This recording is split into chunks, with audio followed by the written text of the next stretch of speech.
Ready? Representative Duran. Thank you, Mr. Speaker. I move that the call be raised. It's been moved that the call be raised. All those in favor say aye. All those opposed, no. The ayes have it. The call is raised. Reports of committees of reference. Committee on Appropriations. After consideration on the merits, the committee recommends following Senate Bill 60 be referred to the Committee of the Whole with favorable recommendation. Senate Bill 91 be amended as follows and be so amended be referred to the Committee of the Whole with favorable recommendation. Senate Bill 293 be referred to the Committee of the Whole with favorable recommendation.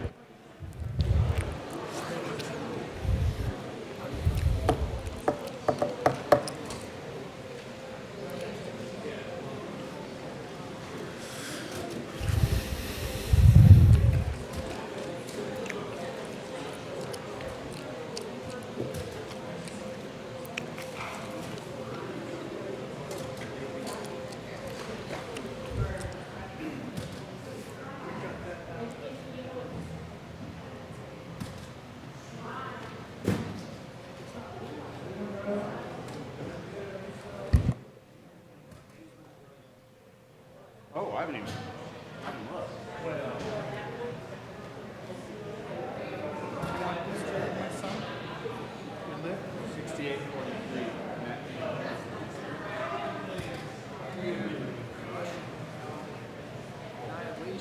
Put that on.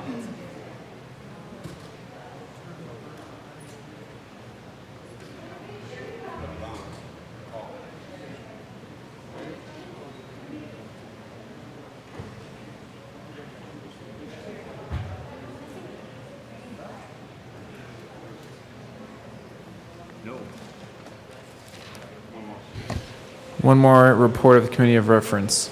Committee on Judiciary. After consideration on the merits, the committee recommends following Senate Bill 176 be postponed indefinitely.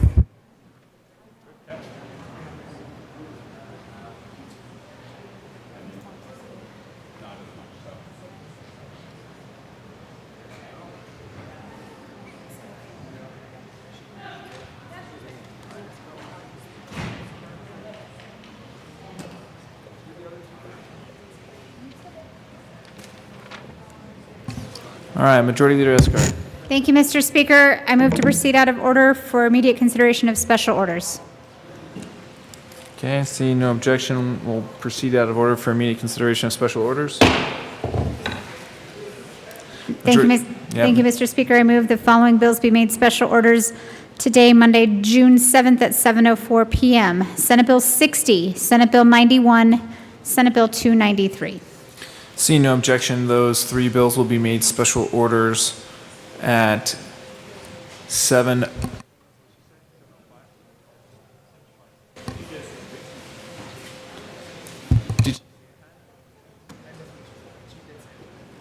At 7:04 p.m. Representative Jackson.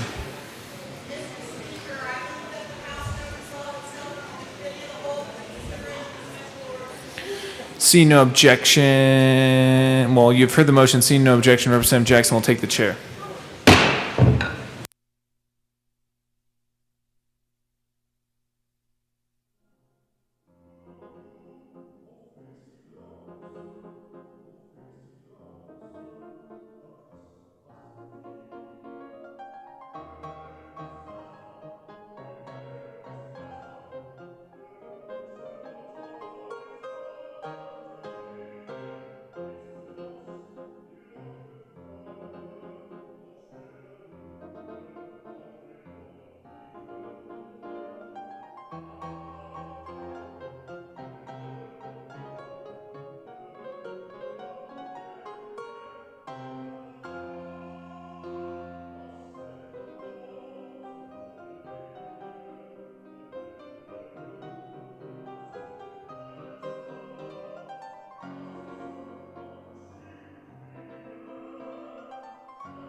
The committee will come to order.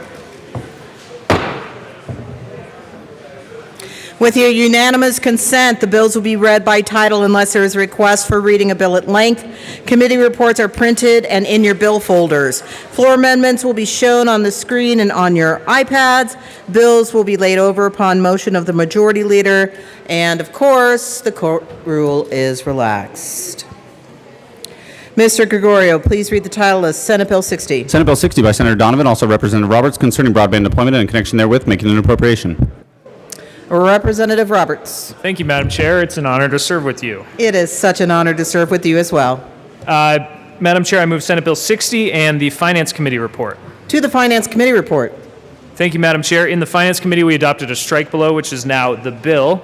So what that strike below does is make clear that the General Assembly intends for the broadband money that we've received through federal stimulus dollars, some of it be set aside specifically for low-income households and critically underserved areas of our state, because we know those are two of the populations that were impacted most by the COVID pandemic, and access to internet was a problem for them during online learning and remote work. And so this bill directs already appropriated dollars. It's no new money, but already appropriated dollars, so that at least some of that, a good chunk of that, goes to low-income and underserved areas of the state. I ask for an aye vote on the committee report. Is there any further discussion? Seeing none, the question before us is a passage of the Finance Committee report. All those in favor say aye. Aye. Opposed, no. The committee report passes. To the bill, Representative Roberts. Thank you, Madam Chair. The committee report is now the bill, so I'd ask for an aye vote on Senate Bill 60. Is there any further discussion? Seeing none, the question before us is a passage of Senate Bill 60. All those in favor say aye. Opposed, no. The ayes have it. Senate Bill 60 is adopted. Mr. Gregorio, please read the title of Senate Bill 91. Senate Bill 91 by Senators Liston and Rodriguez, also Representatives Byrd and Larson, concerning limitations on credit transaction charges. Representative Byrd. Thank you, Madam Chair. I move Senate Bill 91, the House Business Report, and the Appropriations Report. To the Appropriations Committee report, Representative Byrd. Thank you again, Madam Chair. In the Appropriations Committee, we delayed the implementation date of this bill to July 1st, 2022. I hope for an aye vote. Is there any further discussion? Seeing none, the question before us is the passage of the Appropriations Committee report. All those in favor say aye. Aye. Opposed, no. The ayes have it. The Appropriations Committee report is adopted. To the Business Affairs and Labor report, Representative Byrd. Thank you again, Madam Chair. In the Business Affairs and Labor Committee, we added some clarifying language to make clear our consumer protection language. I ask for an aye vote. Is there any further discussion? Seeing none, the question before us is the passage of the Business Affairs Committee report. All those in favor say aye. Aye. Opposed, no. The ayes have it. The Business Affairs Committee report is adopted. To the bill, Representative Larson. Thank you, Madam Chair. So, members, we have before you Senate Bill 91. This is a great bill. So what this does is it ends Colorado's prohibition on credit card surcharging. We are one of very few states in the country with a prohibition. Most states never had one enacted, and there are a few states that have recently removed theirs due to various actions. But this will bring us in line with the vast majority of the country, and it will do so in one of the most consumer-friendly ways for any other state in the country. What we are doing with this bill is we are allowing vendors to pass on a 2% surcharge for those consumers that are using credit cards. And this is a cost recovery measure because for those of you that aren't aware, which I hope we all are aware, credit cards actually do cost the merchant when you go and purchase something with a credit card. It's a fee that varies widely. Typically, it'll be anywhere from 3 to maybe 4 to 5% of a merchant's credit card processing. So this allows for a 2% cost recovery that must be disclosed. It also allows for an alternative if there's an alternative arrangement with their credit card processor, but 2% will be the norm. It is voluntary, so merchants can make the choice as to whether they want to do this or not. And indeed, I will tell you, and I can speak from the experience of many other states, that many merchants will choose not to do this simply because they don't want to have that conversation with their customer, but it allows them that opportunity to recover cost. And frankly, at this point, this was really the only cost that a merchant currently incurs that they really weren't allowed to recover otherwise. So this is a really, frankly, exciting bill. I think a lot of our brick and mortar places, a lot of our small businesses will really appreciate this, really know what's going on, and it's a great way to help them get more stability with their recovery here. And I would ask for an aye vote. Representative Byrd. Thank you again, Madam Chair. And just to add to a bit of what my co-prime had to say, to be clear, the costs of every time a consumer uses a credit card are already baked into the price of all of the goods that we all pay for. So even if you're paying cash, the cost of the goods that you are purchasing is inflated to cover the cost of other people's credit cards. So now what our bill will do is enable merchants to expressly list out a line item to recover that cost on your receipt. It's more transparent, and also moves our merchants to a better system where they are being more transparent, collecting from those who are actually incurring the costs, and instead of passing that cost along to everybody else. And I ask for an aye vote. Is there any further discussion? Seeing none, the question before us is the passage of Senate Bill 91. All those in favor say aye. Aye. Opposed, no. The ayes have it. Senate Bill 91 is adopted. Mr. Gregorio, please read the title of Senate Bill 293. Senate Bill 293 by Senators Hansen and Rankin, also Representatives Escar and Gray, concerning property taxation in connection therewith establishing subclasses of residential and non-residential property for the 2022 and 2023 property tax years, temporarily reducing the assessment rate for property classified as agriculture property or renewable energy production property from 29% to 26 4/10% for property classified as multifamily residential real property from 7 15/100% to 6 8/10% contingent on the assessment rate not otherwise being reduced by initiated measure, and for all other residential real property from 7 15/100% to 6 65/100%, restructuring the assessment rate laws, expanding the property tax deferral program to allow taxpayers to defer increases in property taxes, limited circumstances, and making an appropriation. Mr. Gregorio. Wow. All right. Thank you, Mr. Gregorio.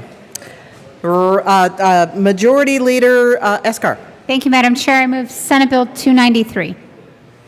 Go first. You move Senate Bill 293? I move Senate Bill 293. All right. To the bill. Thank you, Madam Chair. Members, what we have in front of you today is a very important bill.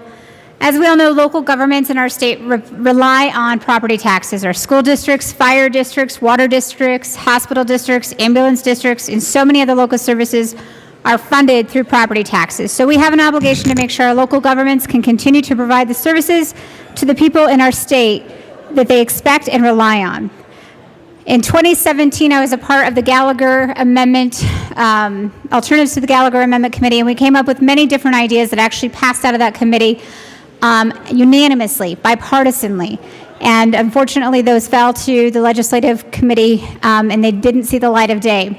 We made a commitment when we actually tried to repeal, when we did repeal the Gallagher Amendment this past summer, overwhelmingly this past November, I should say, 57 to 43%, that we would make a commitment to actually protect homeowners.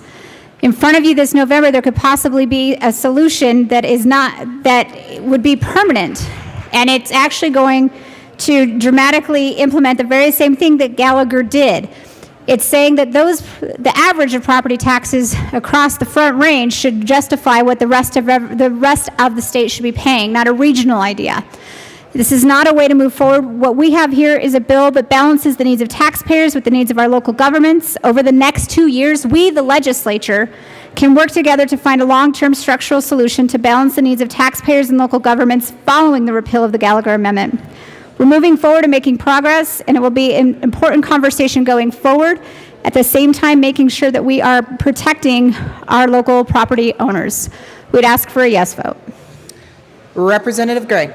Thank you, Madam Chair. I echo everything the Majority Leader just said and say, look, folks, a lot of the governments that we depend on the most in this state depend heavily on property taxes. And we have started taking a look at those a lot more closely after the repeal of the Gallagher Amendment. And what this does is modernize it. It makes the system smarter. It makes a situation where local governments can take a look at the valuations that they have in a more intelligent way, and I'd ask for an aye vote. Is there any further discussion? Seeing none,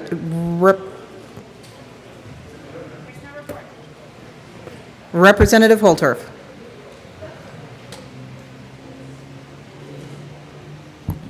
Thank you, Madam Chair. So I was contacted by some of my counties in my House district, and they expressed a concern to me, and they said, if we do this, if we pass this legislation, then they have to deal with funding at the county level, and some of the most impacted areas that the counties have to face because the state wants to reduce their tax rates deals with the special districts. And most impactfully is the EMS, our frontline workers, and our fire districts. As we talk about fighting fires all across Colorado and reinvest and double and triple down on firefighting, then we turn around and do something like this that has a very negative effect on local governance. Those counties that rely, and I'm sure there's some county commissioners here, former county commissioners that can come and speak to this as well, probably a lot more intelligently than myself. But when we reduce those property tax rates,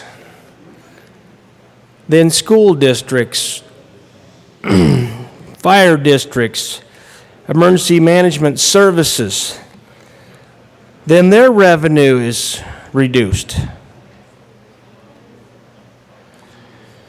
And that's problematic for southeastern Colorado and the 9 counties I represent. I don't know if anybody truly considered that they take a hit. 2.6% on the top end with the property, ag property, and renewable energy production property, and about 0.2% or something on those multifamily homes.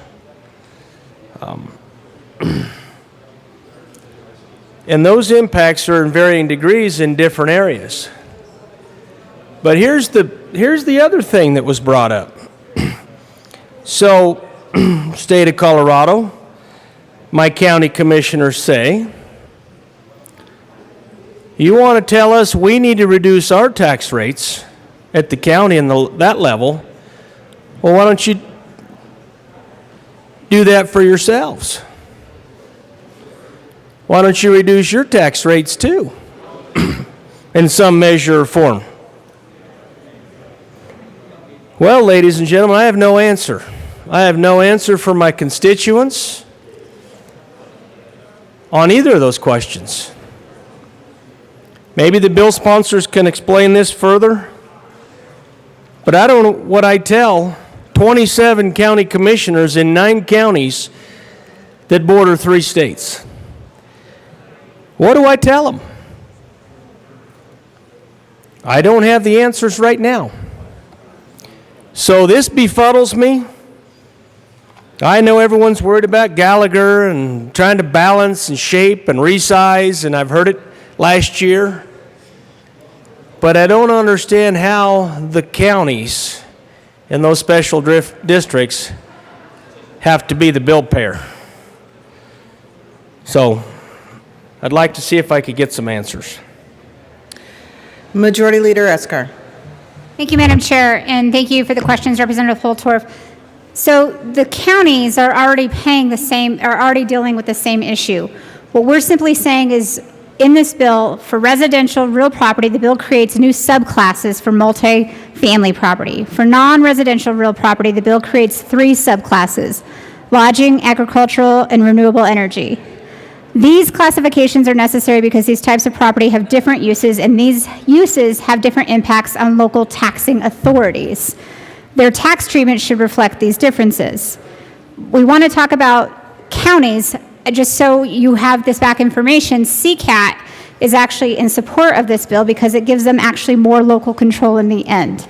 This is really trying to take a look and say, instead of the permanent reductions, which are going to be permanent reductions in the tax base for counties for these special districts, our bill's saying we're going to take 2 years, we're going to lower those, and in 2 years we can have these conversations in the legislature to come up with the right solution before those go back to where they're sitting today. If we do that, that gives us space and time to actually work with counties. One of the bills that actually came out of the interim committee that I've already committed to with one of our old bill sponsors of that bill as well, actually takes a look at, maybe we should look at regional, maybe we should look at county, because we know what works in your district doesn't necessarily work in my district. What we're saying is this gives us a 2-year time to reduce these rates a little bit, to give people immediate relief right now, to work on this versus what could be coming in November, which would make it permanent, which would permanently reduce all of these property rates, which would hurt local districts even more on a permanent basis. I hope that clarifies. If not, I can talk with you as well. Representative Holtorf. Thank you, Madam Chair, and thank you to the Majority Leader for kind of walking me through that. I don't know if it's going to satisfy my people, but I do kind of understand where you're going. I would like to know where CCI stands on this. I know CCAT is a minority stakeholder organization representing some counties, but I think CCI represents more counties in the state. So if the bill sponsors could let me know CCI's position, I'd appreciate that. Majority Leader Escar. Thank you, Madam Chair.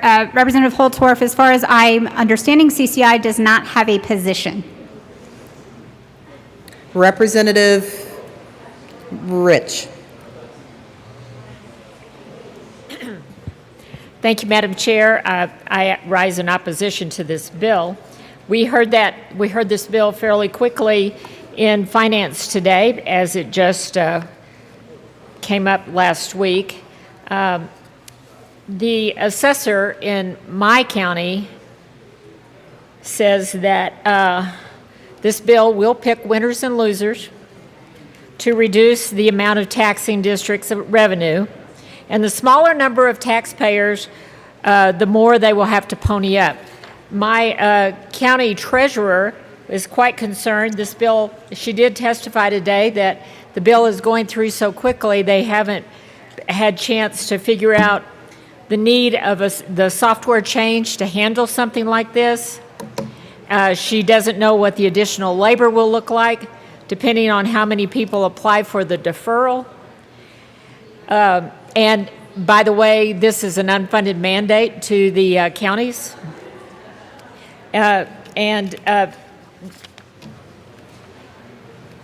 There's also a couple of our county commissioners opposed this.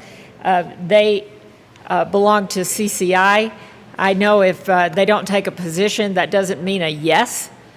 So but the county commissioner that wrote to me said that he was definitely opposed. It was a weird preemptive bill in response to an initiative that seeks to lower property taxes. And the legislature is trying to make a null Initiative 27, which seeks to lower both the residential and non-residential assessment rates. One of the biggest points, though, is that this is going to be difficult, and we don't know what this is going to cost the counties, and nothing has been provided for the counties. This is an unfunded mandate. I ask for a no vote. Representative Gray.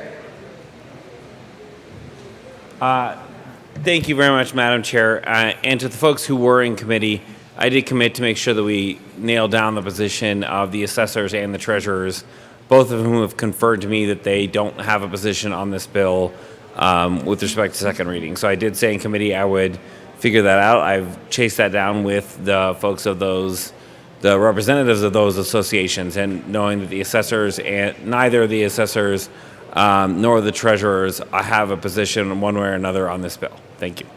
Representative Rich. Thank you, Madam Chair. I want to remind you that no position is not a yes position. Majority Leader Escar. Thank you, Madam Chair. It's also not a no position. So just want to make sure there's individual treasurers, individual assessors who may have their own opinion on this bill, but as a collective, the organizations are in a no position area. So as much as it's not a yes vote, it's also not a no vote. So I just want to be clear on that. And I just wanted to touch on, when we talk about a preemptive piece of statute for a possible initiative, this isn't a new thing. In 2004, you may recall, the Republicans actually had a trifecta. And there was a bill, House Bill 1455 in 2004, that actually set this precedent already to try to stop initiative that was coming. Let me read from the ledge deck for a moment from that bill. Such initiatives, responding to the initiative that was coming in Amendment 35 at the time. This is a Republican bill, ledge deck. Such initiatives are the result of a process that lacks some of the critical elements of the representative system of state of government, including debate, deliberation, flexibility, compromise, and transparency, and does not involve all the checks and balances that exist with representative state government. Such initiatives adversely affect the ability of the General Assembly to develop policies and funding priorities in a comprehensive and balanced manner, as most recently illustrated by the difficulties encountered by the General Assembly in trying to balance the state budget during the past few fiscal years. So this isn't something new where we see something that is going to dramatically impact the state budget.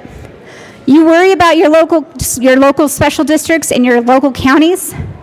If the initiative passes as it is, it's going to be over $1 billion per year. $1 billion per year on your local districts, on your local counties that are going to have to be absorbing that cost. What we are doing is making sure that we are looking at what we can do right now in statute to cushion that blow to our local governments and to our special districts. So this isn't something new. This is something that's been done before, and we'd still continue to urge your aye vote. Representative Rich. Thank you, Madam Chair, and thank you for that little bit of history lesson in 2004, but I don't know if two wrongs make a right. And just because, I think it's interesting, let me just say this, that you just admitted that you are doing this bill to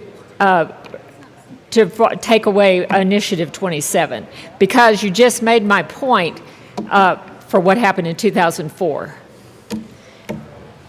Is there Representative Pelton? Thank you, Madam Chair. I heard this bill in committee. I stepped out for about 3 minutes and missed the vote, but want to address CCAT. The members of CCAT in those counties look totally different than my counties. In my 7 counties, ag is the main driver now that oil and gas has been crippled. And if we take ag from 29 to 27, even just for 2 years, it is going to hurt my small districts, my hospital districts, my fire, my cemetery, libraries. It will hurt them in just those 2 years. While I appreciate trying to help us in the interim, that will hurt my district. So with that, I am a no on this bill. Representative Gray. Everybody just recognize what we're talking about here is a reduction of taxes on agricultural production in this state. That's what this bill does. That was the grounds of the opposition that was just dedicated. It is temporary. Everything in this bill is temporary. But right now, the property tax on agricultural producing property is 29%. This bill reduces that. It reduces taxes on folks who act in agriculture. And so for all the conversations we have about agriculture and all the conversations we have about respecting rural Colorado in this well, and we have a great number of them, this bill decreases taxes on folks who operate agricultural property in this state. Thank you. Representative Pelton. Thank you, Madam Chair, and thank you, Representative Gray. You're right. You are lowering the rate on the operators in my counties, and I appreciate that. But what it's doing to the special districts is going to be of great harm. So while I appreciate the temporary, and all my farmers will appreciate it, but whenever they need those special districts and they've been put out of business because of lack of funding, that's going to hurt in a bigger way. So with that, I still oppose the bill. Assistant Minority Leader Geithner.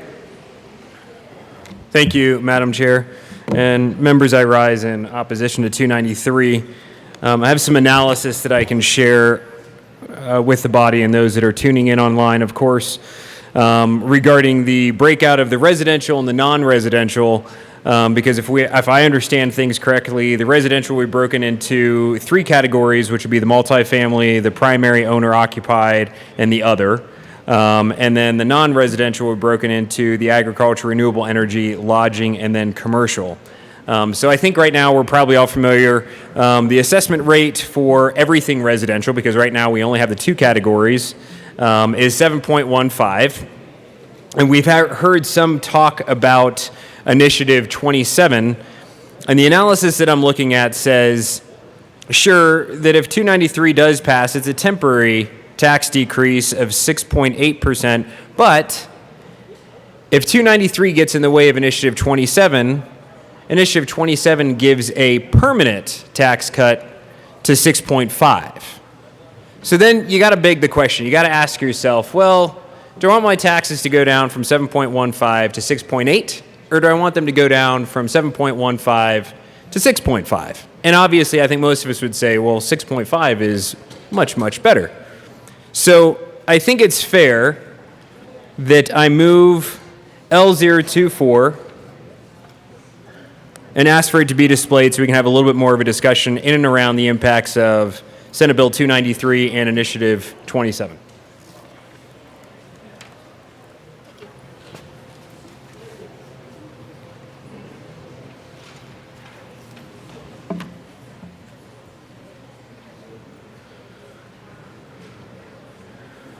The amendment is properly before us. Please proceed. Thank you, Madam Chair. And so let me explain the amendment first. What the amendment does, basically, is it says that Initiative 27 should be able to go forward and not be affected by 293 if it's adopted here today. And the reason for that is because, well, it's currently underway.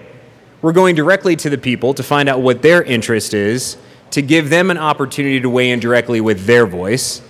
And like I said before, 293 is that temporary tax reduction, whereas Initiative 27 is a permanent tax deduction, right?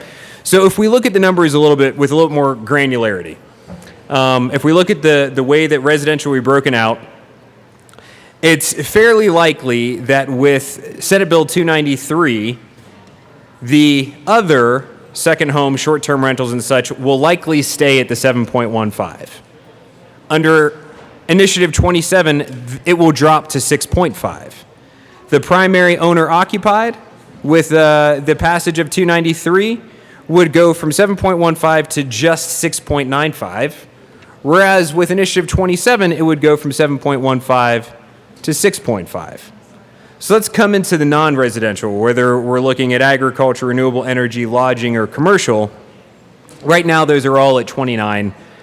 Those have the ability to decrease, at least temporarily under Senate Bill 293, but certainly not for the long term, not for the permanent. So if we look at the lodging, we look at the commercial, the commercial is likely to stay at 29. There would be no impact there. However, with Initiative 27, there would be, and it would go from 29 to 26.4. Now, I'm not the greatest with math, but I can certainly appreciate that 29 is bigger and 26.4 is smaller. Therefore, 26.4 is generally more appealing to people. And I think it's fair that with Initiative 27, we should take the opportunity to let that process play out. Let the voters have their say at the ballot to determine if they want a permanent tax decrease, because the concern here with 293 is that it will disrupt Initiative 27 and therefore silence the voters of Colorado. So I would urge a yes vote on 24. Let's make sure that Initiative 27 has the ability to go forward. Let's not create an end run around Initiative 27, and let the people of Colorado weigh in and how we work with Tabor to look at the idea of where their tax assessment is going to be. Initiative 27 looks like it would be the better deal for the people of Colorado. And so I say a yes on Amendment 24. Is there any further discussion on Amendment L024? Minority Leader McKean. Minority Leader McKean. Thank you very much, Madam Chair. Yeah, I'm here to speak in support of this amendment, partly because my name's right on it, but also because truly what we're talking about here is discussing and codifying the effect of putting a question before the voters. And so if what we're going to do is try to end run, then I think the best thing we can do is say, hold on, what have I been standing up here talking about for the last 5 months? It's the fact that we have got to trust our voters when they tell us what they want to do. That's exactly what this amendment does. It allows for that. It allows for the voice of the voters to come back and say, no, this is what we'd rather do. And I think that that's a really important piece. In fact, I think this is kind of a war between different factions that say, well, we'd rather just do it and do it in a way we control, or we let the voters have it. This lets the voters have their say. Majority Leader Eskar. Thank you, Madam Chair, and I appreciate that. The voters did have their say. In November, Amendment B passed 57 to 43, or 57 to, I'm sorry, I'm very tired, 57 to 43% to freeze the rate where the rate was. That's what the voters told us to do. What this bill is simply saying is, let's talk about, obviously times have changed. We had COVID. Let's talk about finding a way to give these property owners a bit of relief, but at the same time, the conversations that have just happened in this well about protecting special districts, about protecting our counties, about protecting all these entities that rely on local property tax, the initiative that is coming would make these cuts, just like you're saying here, permanent. These would drastically change and hurt our special districts, drastically change and hurt our local areas. That's why we came up with this compromise, because we did listen to the voters. We knew that the voters passed overwhelmingly Amendment B to say, freeze this, legislature, go to work for the next 3 years and come up with a new solution. That work is still happening. Those conversations are still happening. In the meantime, we have this coming down the road that's going to literally impact the state of Colorado over $1 billion every single year and so on. And that's not just our state budget. That's our special districts. That's our local districts. They will be impacted, folks. This is a way for all of those concerns y'all just said in the well, for us to meet in between and say, okay, we promise to continue doing our work. Give us 2 more years. In the meantime, we're going to give you some relief because the world has changed. And let us have that space and time to come up with a new solution. I'd ask for a no vote on this amendment. Is there any further discussion on Amendment L024? Seeing none, the question before us is the adoption of Amendment L024. All those in favor say aye. Aye. Opposed, no? I think the noes have it. Amendment L024 fails. Is there any further discussion on Senate Bill Assistant Minority Leader Geithner? Thank you, Madam Chair. Well, members, we tried to see if we could honor the voice of the people of Colorado and give them an opportunity to weigh in. And that one didn't work. So maybe this one will. I move Amendment L023 and ask for it to be displayed.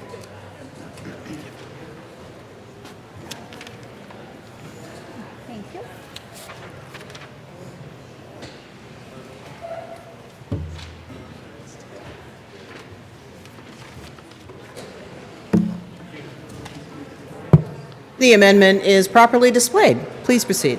Thank you, Madam Chair. Members, if you look at the end of Senate Bill 293, you'll notice that it has a safety clause, and that safety clause reads, "For the General Assembly hereby finds, determines, and declares that this act is necessary for the immediate preservation of the public peace, health, or safety." And so what I offer to you in L023 is a petition clause. Madam Chair, it's getting a little loud. I can barely hear myself think. Members, it is getting a little loud in here. Please proceed. Thank you, Madam Chair. So what I offer in L023 is a petition clause, because the petition clause says, well, then that the voters can certainly buy in directly on the merits of 293.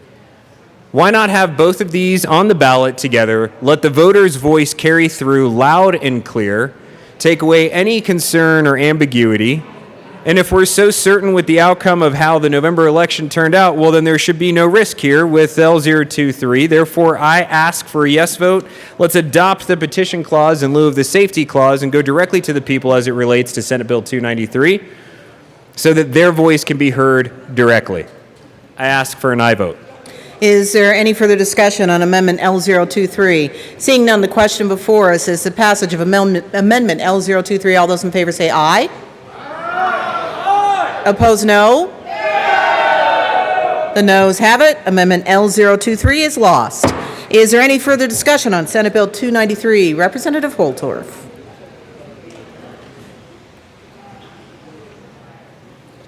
Thank you, Madam Chair. We have gone through COVID-19, and it's been quite an experience for this state and the citizens of this state. We are now in what we call the COVID-19 recovery. We as Coloradoans have been in this together. We've struggled, we've held out, and we have persevered together. And those things ring in my ears and make me really think about how when we come together as Coloradoans, we are at our best. And I want us to continue to be at our best, and Coloradoans stick together, even on this bill, Senate Bill 21293. So I move L025 and ask it to be displayed.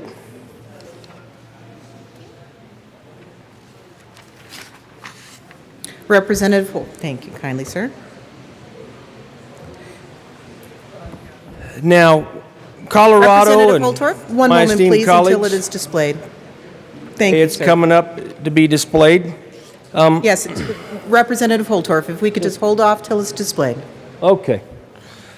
So, is it displayed properly, Madam Chair? The amendment is now properly displayed. Please I continue. hope. Some people might need glasses, but hopefully you can see that. But so what I've done in this amendment, ladies and gentlemen, is try to truly answer the question. that, we're going to ask those local governments to reduce taxes, then we as a state body are going to reciprocate. We're going to lead by example.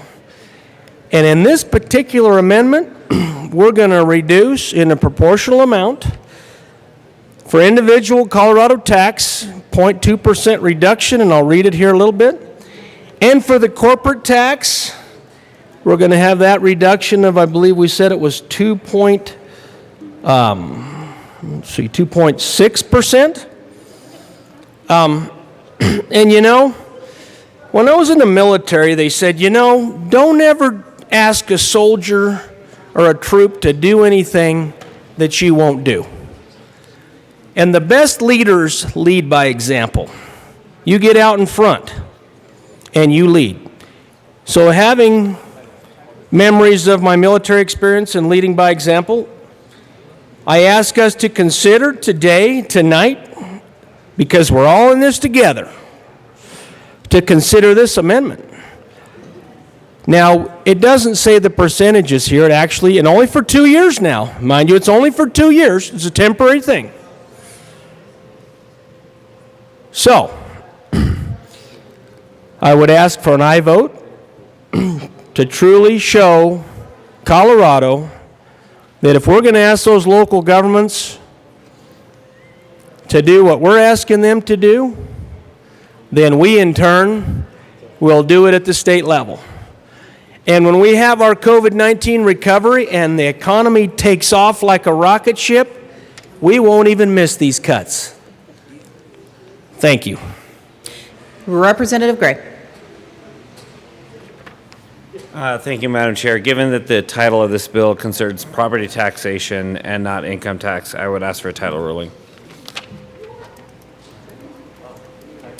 The committee will stand in a brief recess.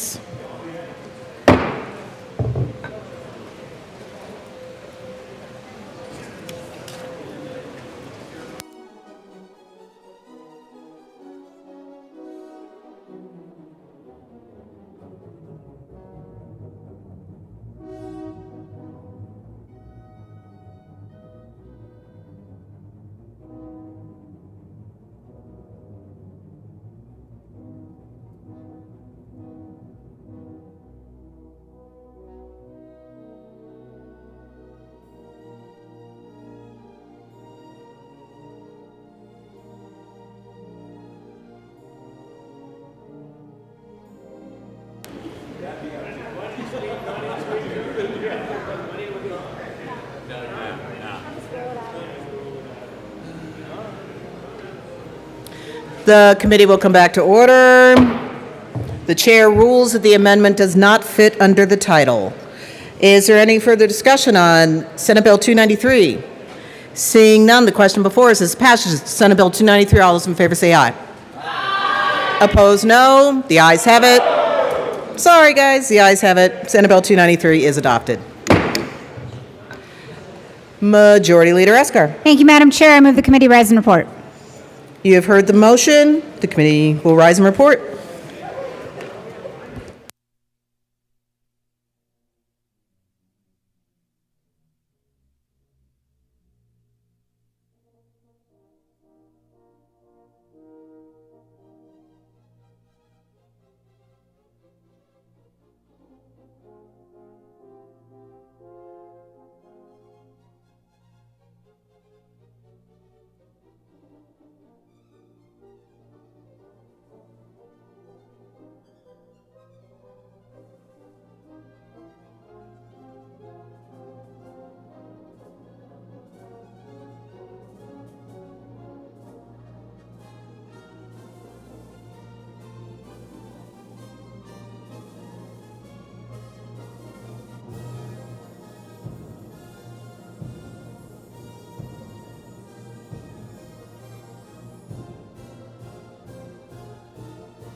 House will come to order. Mr. Gregorio, the report of the Committee of the Whole. Mr. Speaker, your committee of the whole begs leave to report is under consideration the following attached bills being second reading thereof makes the following recommendation thereon. Senate Bill 60 is amended. Senate Bill 91 is amended. Senate Bill 293 passed on second reading in order to revise and placed on the calendar for third reading and final passage. Representative Jackson.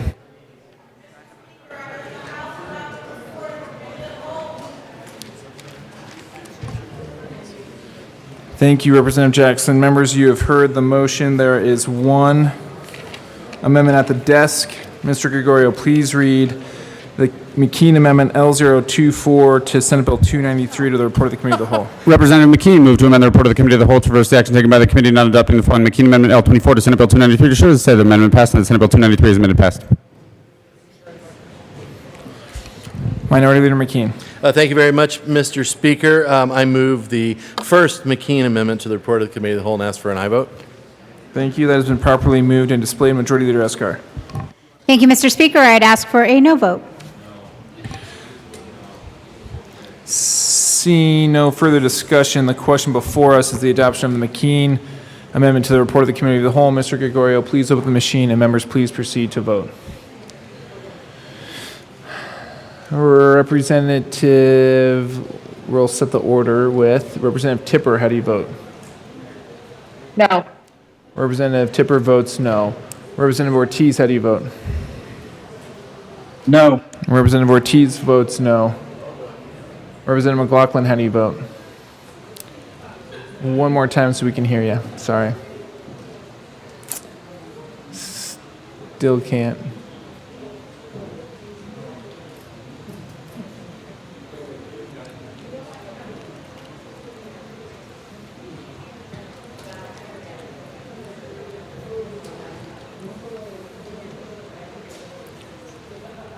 Let's double check the audio real quick. Representative Tipper, can you say something to double check our audio on our end? Yep. Yeah, we I can hear you guys. Okay. One more. That's all right. We'll excuse you for this vote, Representative McLaughlin. Let's see, we'll work with you on the audio. So we'll excuse Representative McLaughlin.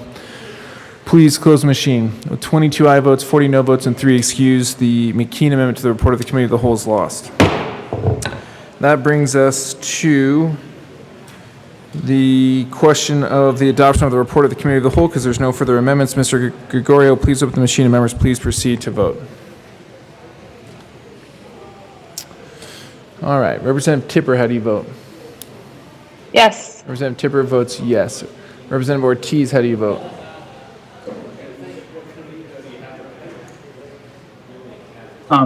What's the question again? Apologize. Sorry, we're on the report of the Committee of the Whole. Yes. The Representative Ortiz votes yes on the report of the Committee of the Whole. So yeah, we can pull down that amendment. All right, Representative McLaughlin.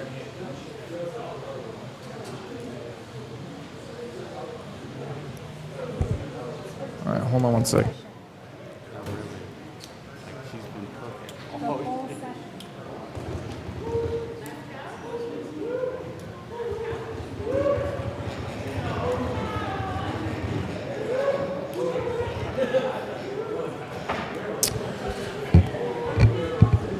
All right, I think we're going to have tech reach out to you, Representative McLaughlin, so hang tight. With that, we will close the machine. With 40 aye votes, 22 no votes, and 3 excused, the report of the Committee of the Whole is adopted. Okay, I think that moves us into third reading of bills. And I believe we are on Senate Bill 279. Mr. Gregorio, please read the title of Senate Bill 279. Senate Bill 279 by Senators Story and Simpson, also Representatives Roberts and Valdez D, concerning delinquent interest payments for property tax payments. Majority Leader Escar. Thank you, Mr. Speaker. I move Senate Bill 279 on third reading, final passage.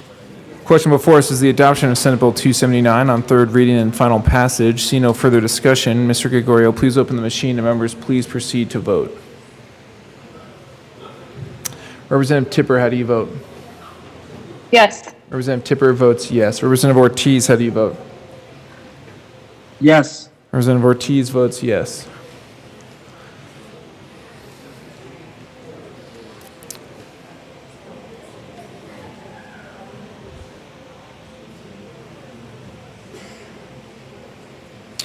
Amable, Bockenfeld, Bradfield, Catlin, Larson, Geithner, McKean, Van Beber.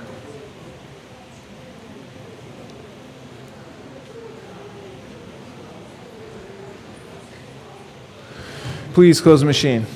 With 53 aye votes, 9 no votes, and 3 excused, Senate Bill 279 is adopted. Co-sponsors.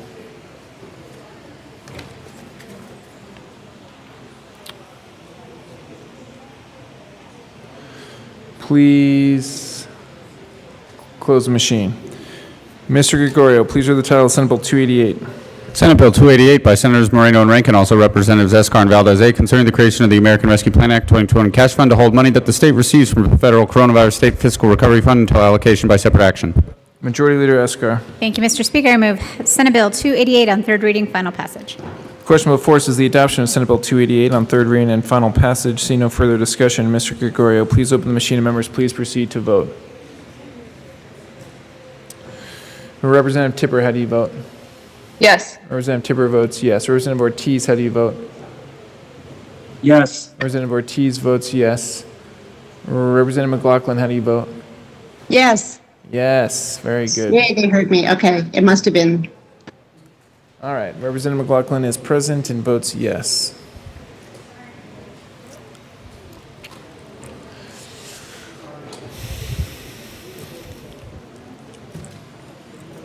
Kip, Larson, Van Winkle. Please close the machine. With 42 aye votes, 21 no votes, and 2 excused, Senate Bill 288 is adopted. Co-sponsors.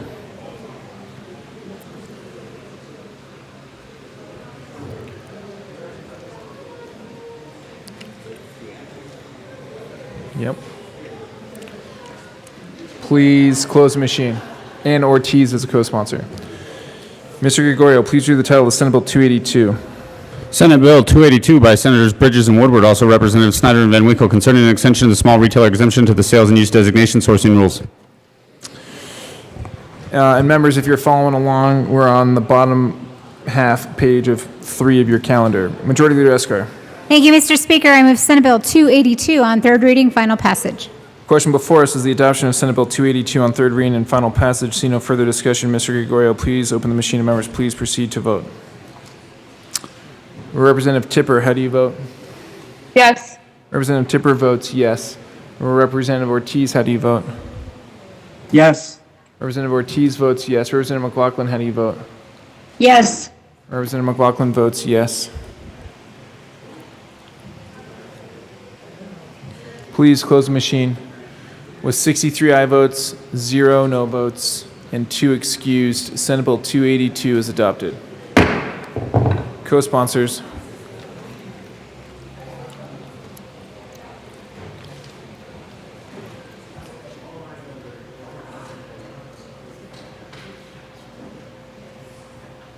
Representative Ortiz, co-sponsor. Please close the machine. Mr. Gregorio, please read the title of Senate Bill 258. Senate Bill 258 by Senators Janal and Rankin, also Representatives Snyder and Froelich, concerning the administration of state assistance programs to mitigate the risk of wildfire and in connection therewith creating the Wildfire Mitigation Capacity Development Fund and the Hazard Mitigation Fund, transferring money into specially designed wildfire funds and making an appropriation. Majority Leader Escar. Thank you, Mr. Speaker. I move Senate Bill 258 on third reading, final passage. Question before us is the adoption of Senate Bill 258 on third reading and final passage. See no further discussion. Mr. Gregorio, please open the machine and members please proceed to vote.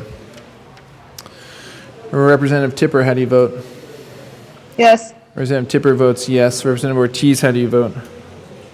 Yes. Representative Ortiz votes yes. Representative McLaughlin, how do you vote? Yes. Representative McLaughlin votes yes.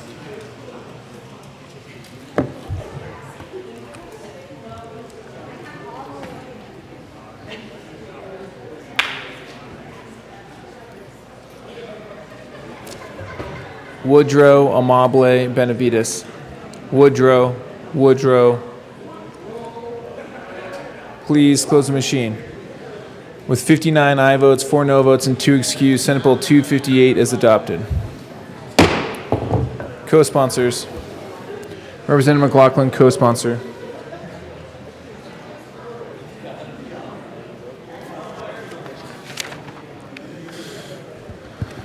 Please close the machine. I'm cool with the noise level as long as we're super efficient. All right? If we're not efficient, then it's going to be silence.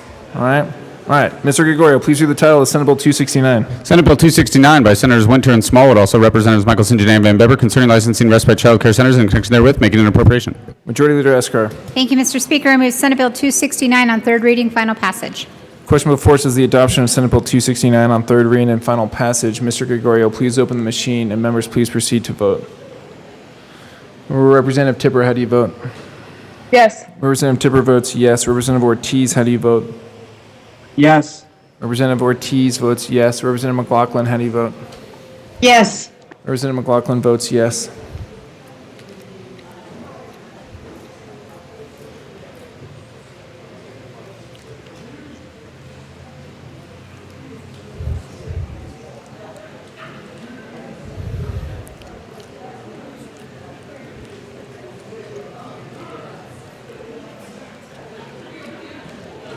Please close the machine.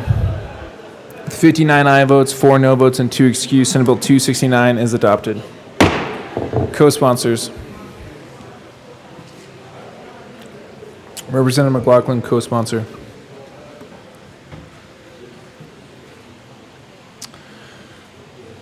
Please close the machine. Mr. Gregorio, please read the title of Senate Bill 290. Senate Bill 290 by Senators Danielson and Buckner, also Representatives Young and Bradfield, concerning the allocation of $15 million from the general fund to establish the Area Agency on Aging Grant Program for programs providing assistance to older Coloradans in connection therewith, making an appropriation. Majority Leader Escar. Thank you, Mr. Speaker. I move Senate Bill 290 on third reading, final passage. Question before us is the adoption of Senate Bill 290 on third reading and final passage. Seeing no further discussion, Mr. Gregorio, please open the machine, and members, please proceed to vote. Representative Tipper, how do you vote? Yes. Representative Tipper votes yes. Representative Ortiz, how do you vote? Yes. Representative Ortiz votes yes. Representative McLaughlin, how do you vote? Yes. Representative McLaughlin votes yes.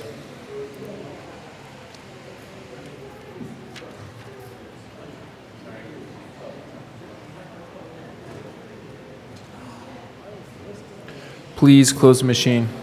With 50 aye votes, 13 no votes, and 2 excused, Senate Bill 290 is adopted. Co-sponsors.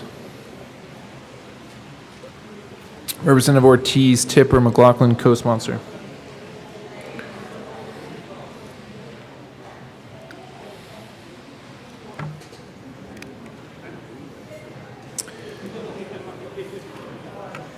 Please close the machine. Mr. Gregorio, please read the title of Senate Bill 57. Senate Bill 57 by Senators Winter and Gonzalez, also Representatives Gray and Gonzalez Gutierrez, concerning requirements for private education lenders.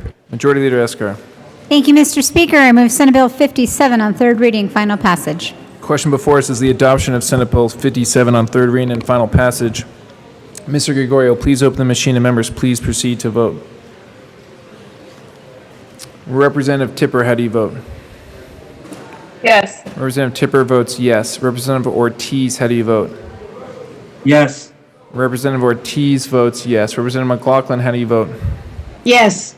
Representative McLaughlin votes yes.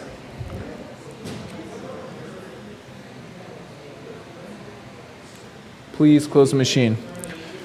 With 41 aye votes, 22 no votes, and 2 excused, Senate Bill 57 is adopted. Co-sponsors.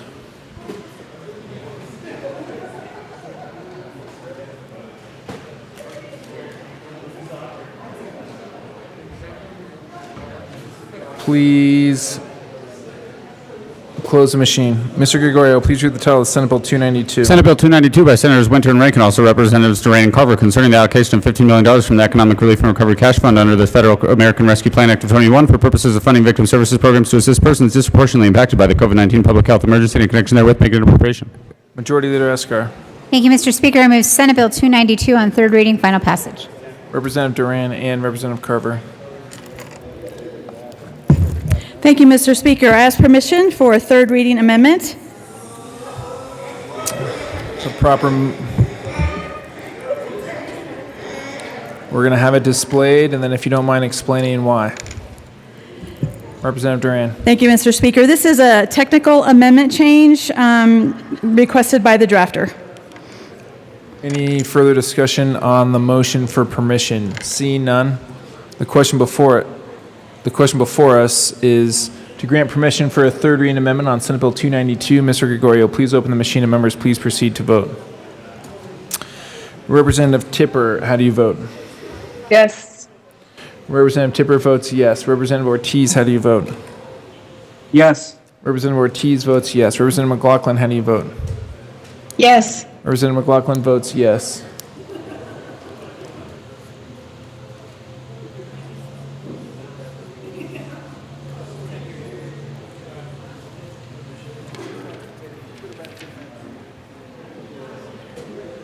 Representative Woog. Please close the machine. With 58 aye votes, 5 no votes, and 2 excused, the motion to grant permission for a third reading amendment is adopted. Representative Duran. Thank you, Mr. Speaker. I move L011 to Senate Bill 292. That's a proper motion. Any further discussion on the motion to adopt L011? Representative Carver. Ask for an aye vote. See no further discussion. The question before us is the adoption of L011 to Senate Bill 292. Mr. Gregorio, please open the machine and members please proceed to vote. Representative Tipper, how do you vote? Yes. Representative Tipper votes yes. Representative Ortiz, how do you vote? Yes. Representative Ortiz votes yes. Representative McLaughlin, how do you vote? Yes. Representative McLaughlin votes yes.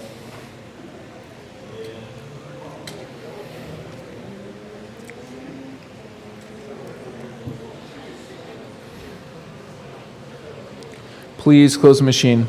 With 59 aye votes, 4 no votes, and 2 excused, L011 is adopted to Senate Bill 292.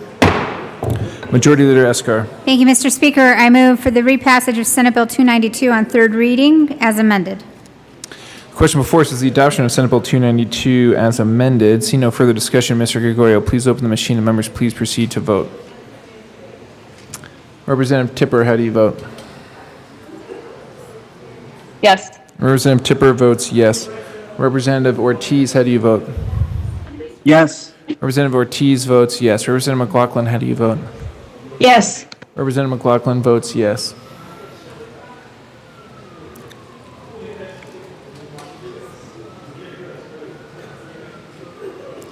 Please close the machine. With 54 aye votes, 9 no votes, and 2 excused, Senate Bill 292 is adopted.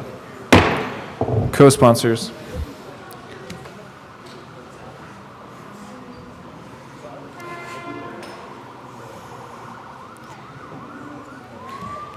Do you sound like Gray? Please close the machine.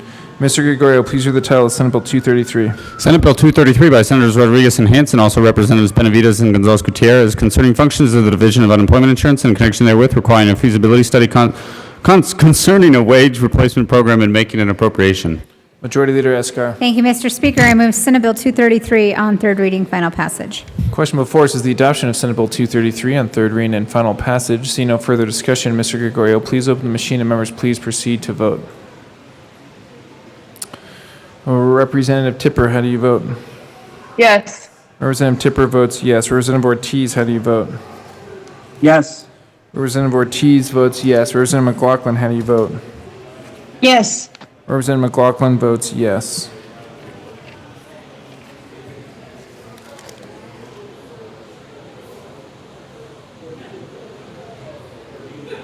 Please close the machine.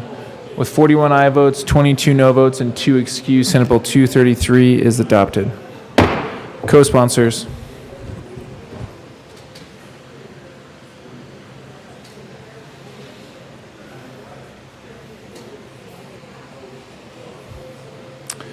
Please close the machine. Mr. Gregorio, please read the title of Senate Bill 261. Senate Bill 261 by Senators Fenberg and Prill, also Representatives Valdez and Amabile, concerning measures to increase the deployment of renewable energy generation facilities to meet Colorado's energy needs and in connection therewith raising the allowable capacity of customer-sided renewable energy generation facilities, giving customers additional options for increasing the scale and flexibility of new installations, and making an appropriation. Majority Leader Escar. Thank you, Mr. Speaker. I move Senate Bill 261 on third reading, final passage. Question before us is the adoption of Senate Bill 261 on third reading and final passage. See no further discussion. Mr. Gregorio, please open the machine and members please proceed to vote. Representative Tipper, how do you vote? Yes. Representative Tipper votes yes. Representative Ortiz, how do you vote? Yes. Representative Ortiz votes yes. Representative McLaughlin, how do you vote?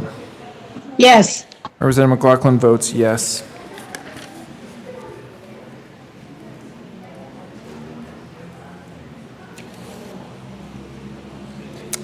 Please close the machine. With 41 aye votes, 22 no votes, and 2 excused, Senate Bill 261 is adopted. Co-sponsors.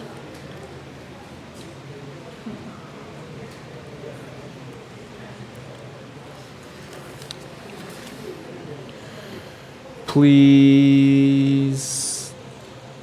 close the machine. Mr. Gregorio, please read the title of Senate Bill 76. Senate Bill 76 by Senators Scott and Bridges, also Representatives Valdez and Larson, concerning the funding of a system for electronic transactions made by third-party providers related to the regulation of vehicles and in connection therewith making an appropriation. Majority Leader Escar. Thank you, Mr. Speaker. I move Senate Bill 76 on third reading, final passage. Question before us is the adoption of Senate Bill 76 on third reading and final passage. See no further discussion. Mr. Gregorio, please open the machine and members please proceed to vote. Representative Tipper, how do you vote? Yes. Representative Tipper votes yes. Representative Ortiz, how do you vote? Yes. Representative Ortiz votes yes. Representative McLaughlin, how do you vote? Yes. Representative McLaughlin votes yes.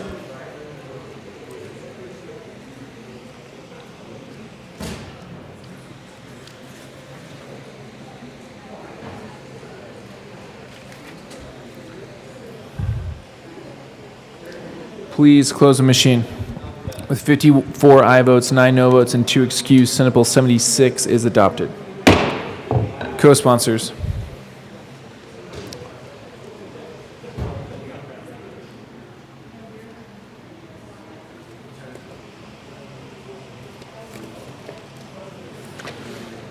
Please close the machine. Mr. Gregorio, please read the title of Senate Bill 232. Senate Bill 232 by Senators Zenzinger and Kirkmeyer, also Representatives Kipp and Byrd, concerning an appropriation to the Department of Higher Education for the Colorado Opportunity Scholarship Initiative's Displaced Workers Grant. Majority Leader Escar. Thank you, Mr. Speaker. I move Senate Bill 232 on third reading, final passage. Question before us is the adoption of Senate Bill 232 on third reading and final passage. See no further discussion. Mr. Gregorio, please open the machine and members please proceed to vote. Representative Tipper, how do you vote? Yes. Representative Tipper votes yes. Representative Ortiz, how do you vote? Yes. Representative Ortiz votes yes. Representative McLaughlin, how do you vote? Yes. Representative McLaughlin votes yes.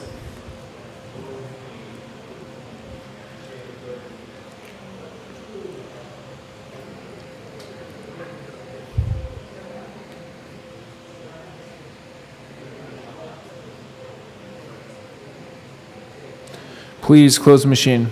With 50 aye votes, 13 no votes, and 2 excused, Senate Bill 232 is adopted. Co-sponsors. Representative Ortiz, McLaughlin, co-sponsor.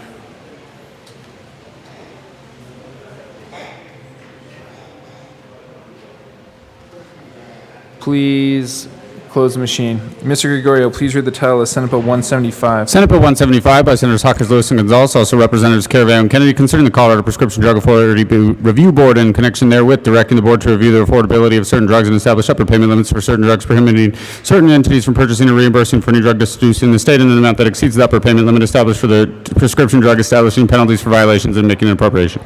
Yes, sir. Majority Leader Escar. Thank you, Mr. Speaker. I move Senate Bill 175 on third reading, final passage. Question before us is the adoption of Senate Bill 175 on third reading and final passage. See no further discussion. Mr. Gregorio, please open the machine and members please proceed to vote. Representative Tipper, how do you vote? Yes. Representative Tipper votes yes. Representative Ortiz, how do you vote? Yes. Representative Ortiz votes yes. Representative McLaughlin, how do you vote? Yes. Representative McLaughlin votes yes. Please close the machine. With 41 aye votes, 22 no votes, and 2 excused, Senate Bill 175 is adopted. Co-sponsors.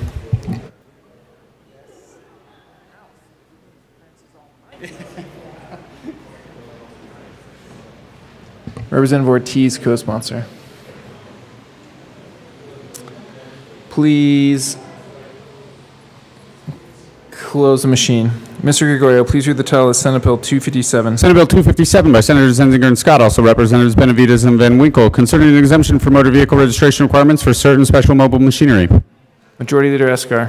Thank you, Mr. Speaker. I move Senate Bill 257 on third reading, final passage. Question before us is the adoption of Senate Bill 257 on third reading and final passage. See no further discussion. Mr. Gregorio, please open the machine and members please proceed to vote.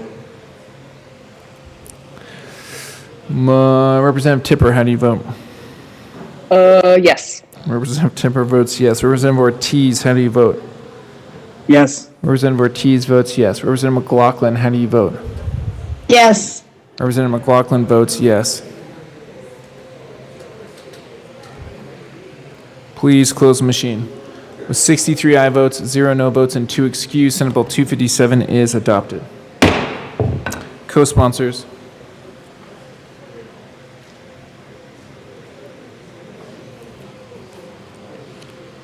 Co-sponsors. All right, there we go.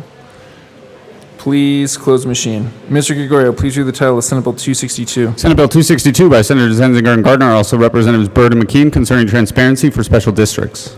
Majority Leader Escar. Thank you, Mr. Speaker. I move Senate Bill 262 on third reading, final passage. Question before us is the adoption of Senate Bill 262 on third reading and final passage. Seeing no further discussion, Mr. Gregorio, please open the machine and members please proceed to vote. Representative Tipper, how do you vote? Yes.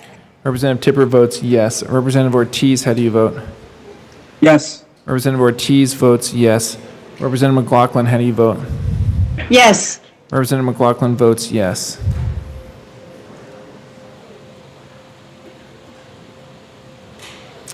Please close the machine. With 61 aye votes, 2 no votes, and 2 excused, Senate Bill 262 is adopted. Co-sponsors.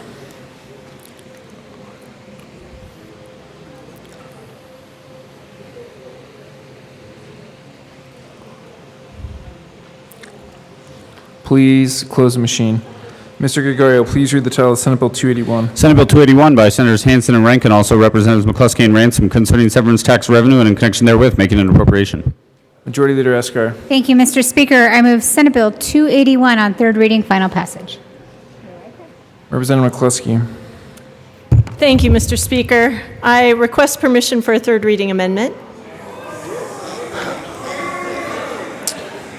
Let's have it displayed and then explain why. Thank you, Mr. Speaker. We had put an effective date for a transfer as June 30th, 2021, but the bill doesn't go into effect until July 1, 2021. So this is simply changing that and a correction of the June 30th date. I ask for your support of a third reading amendment. Is there any question? Is there any further discussion on the question of permission? Seeing none, Mr. Gregorio, please open the machine and members please proceed to vote. Representative Tipper, how do you vote? Yes. Representative Tipper votes yes. Representative Ortiz, how do you vote? Yes. Representative Ortiz votes yes. Representative McLaughlin, how do you vote? Yes. Representative McLaughlin votes yes.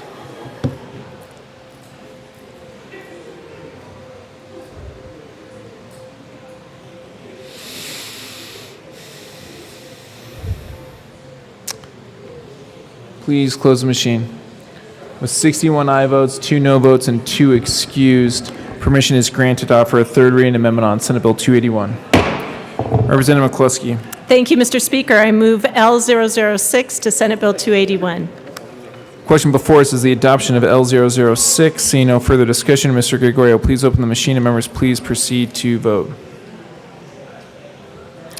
Representative Tipper, how do you vote? Yes.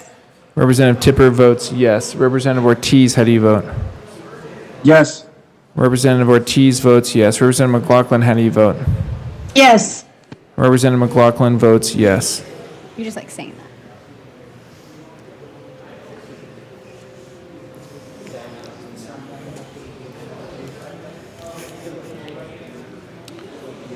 Representative Gray.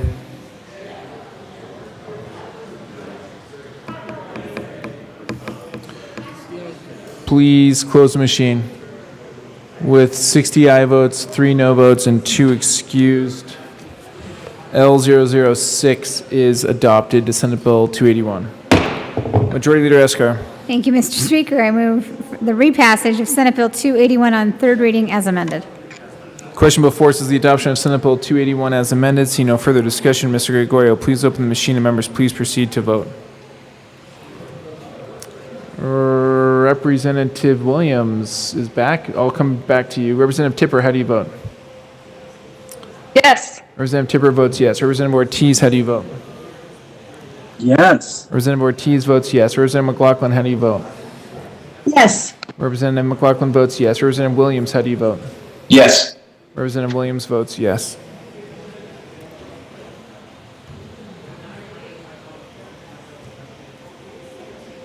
Please close the machine. With 64 aye votes, 0 no votes, and 1 excuse, Senate Bill 281 is adopted. Co-sponsors.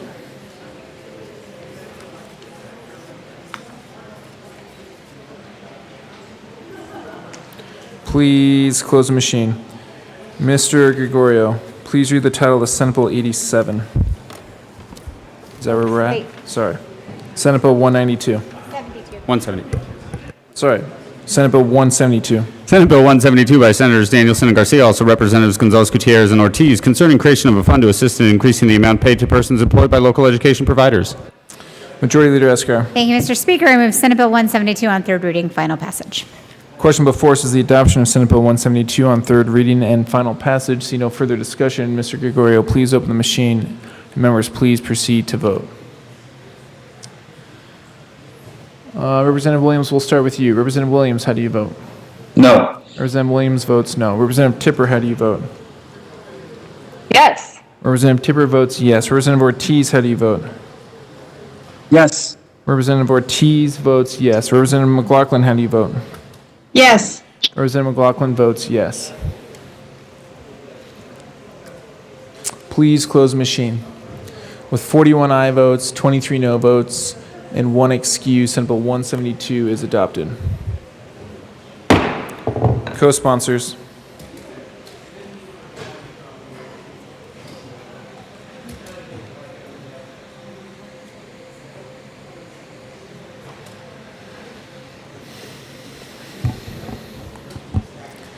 Please close the machine. Mr. Gregorio, now please read Senate Bill 87. Senate Bill 87 by Senators Danielson and Moreno, also Representatives McCormick and Caraveo, concerning agricultural workers' rights and in connection therewith, making an appropriation. Majority Leader Eskar. Thank you, Mr. Speaker. I move Senate Bill 87 on third reading, final passage. Representative Ransom. Members, it's third reading. Please direct your attention to the well. Thank you, Mr. Speaker. We spent a few minutes talking about this bill the other day, and there's a couple things that still never were said, and a couple things that actually bear repeating. This bill is absolutely an attack on rural Colorado, and I want to make sure that that is very clear to everybody in this room.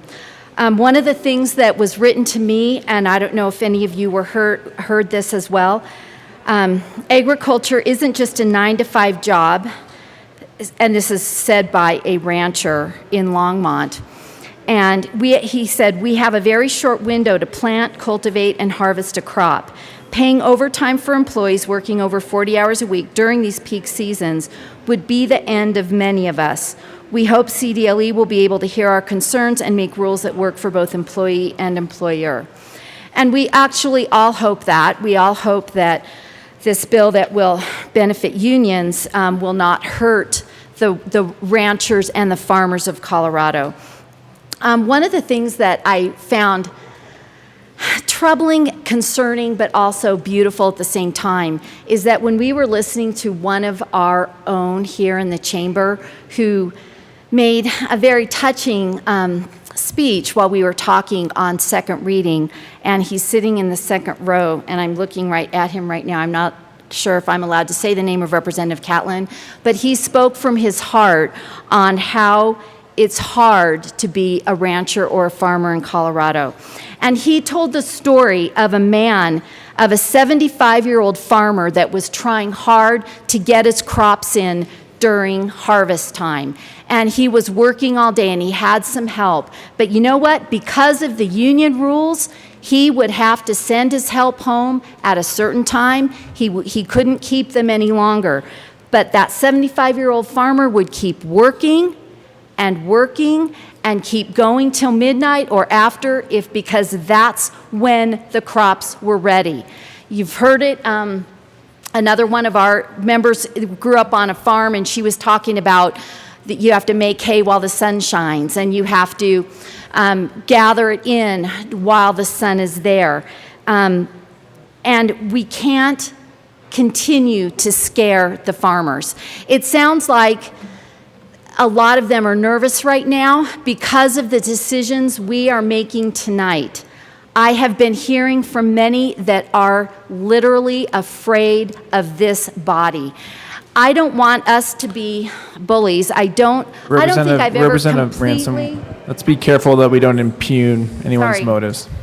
I don't want us to ever do anything that consciously hurts anybody. I don't think I've ever purposefully hurt anyone. Representative Ransom, you're insinuating that actions other than what you're saying that people are deliberately trying to hurt people. So if we can just try to keep it to the bill and not impugn anyone's motives. Thank you, Mr. Speaker.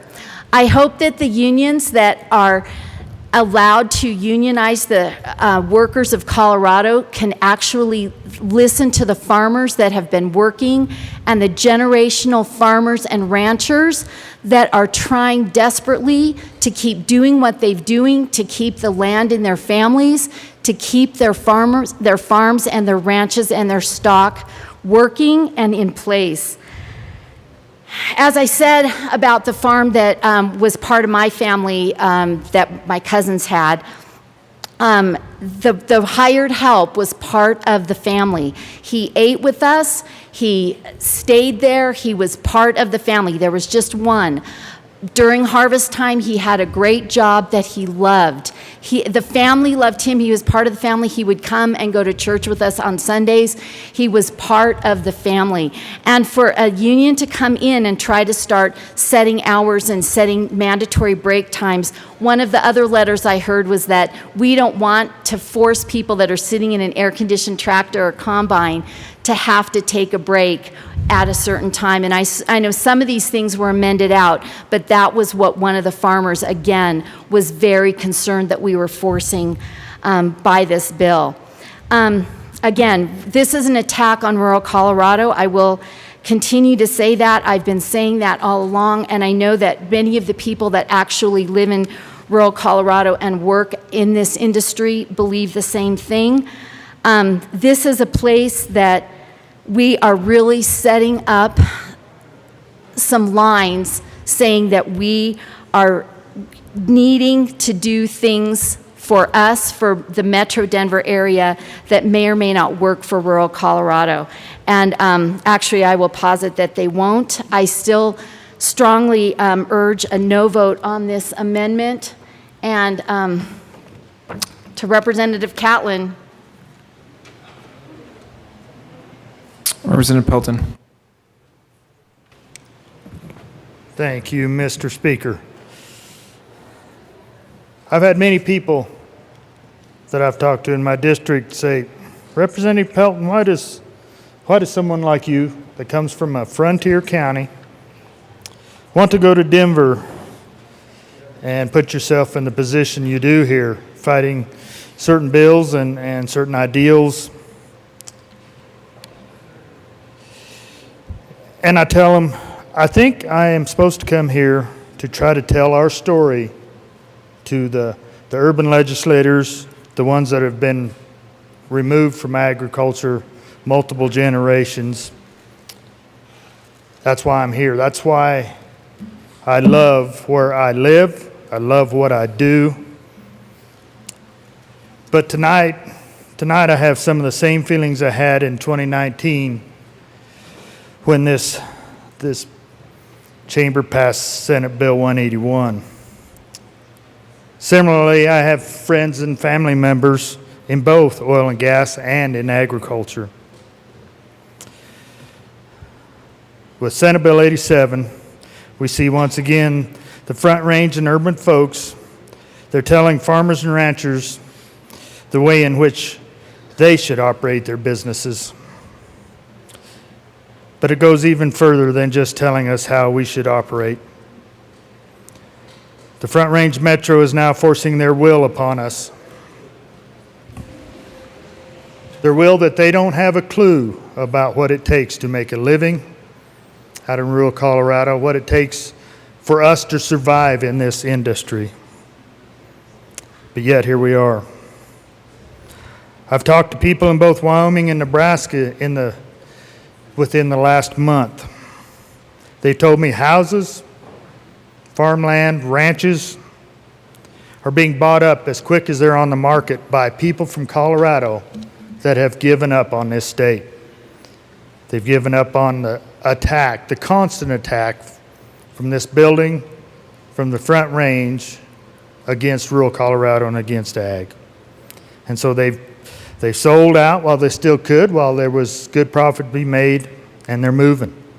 I hate to see that. Some of those are people I know.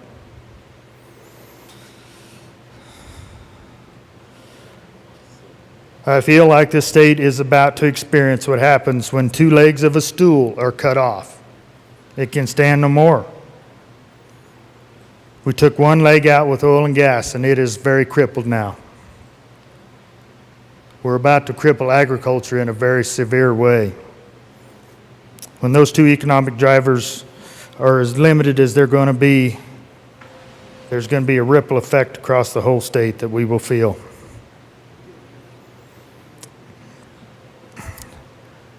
With some of the measures in this bill, it's going to take the little producers out of the game. They will not be able to afford to produce anymore because they just can't, they cannot meet all the requirements, the regulations that will be put through with this bill. We are putting a lot of faith and hope in the Department of Department of Labor and the Department of Ag to come up with rules that will still let us operate in a meaningful way. I don't know about you, but whenever a government agency is involved with rulemaking, it frightens me out in rural Colorado.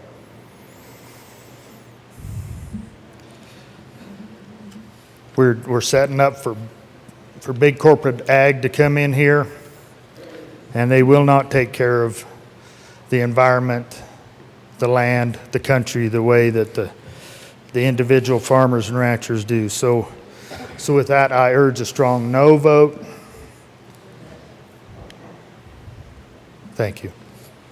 Thank you, Representative Pelton. Representative Soper.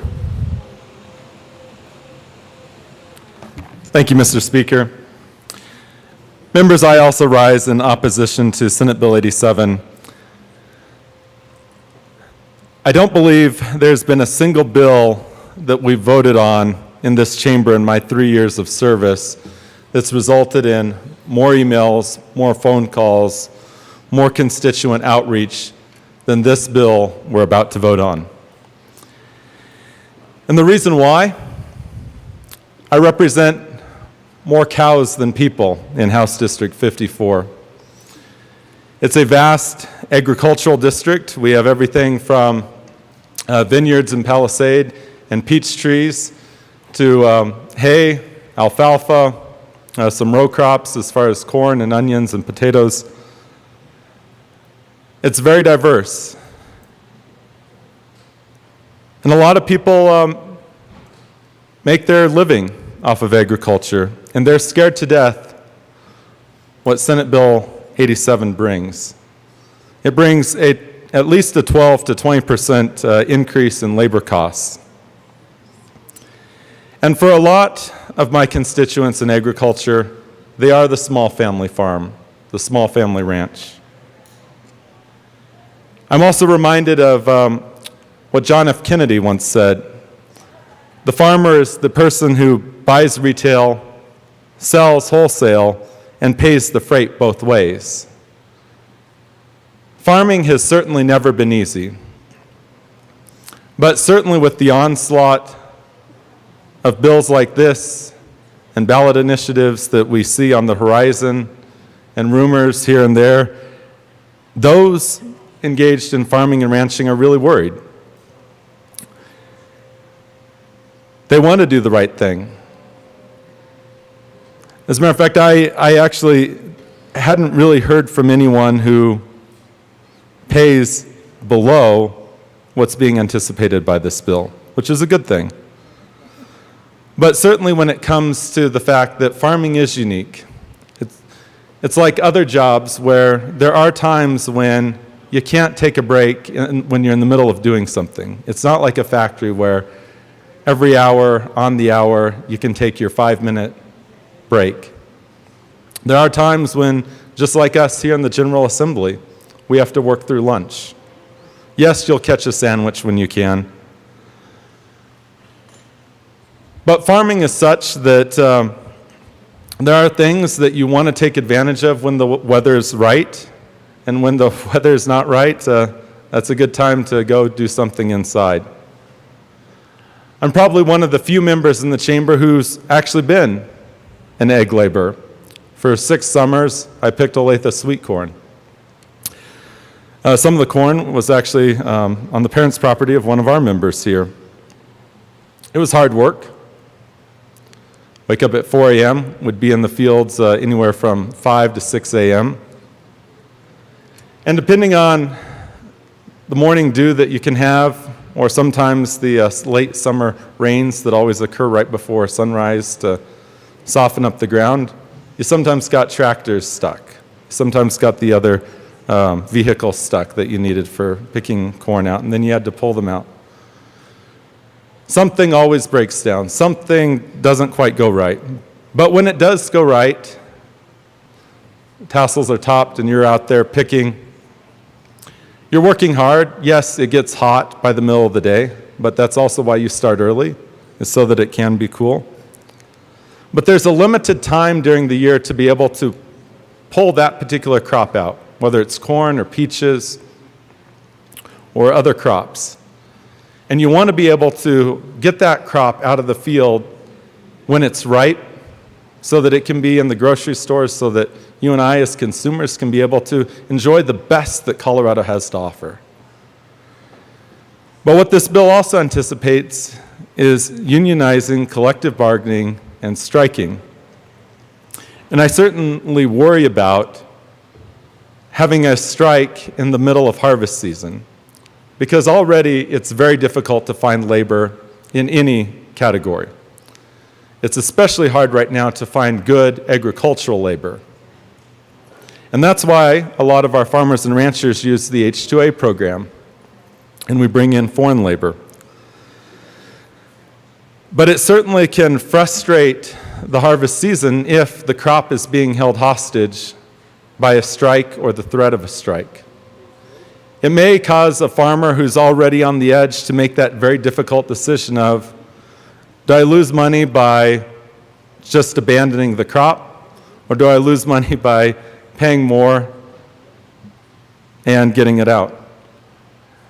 Farmers lose money, but you can't lose money year after year after year after year, because you can't give away your crops forever before at some point those difficult decisions are made.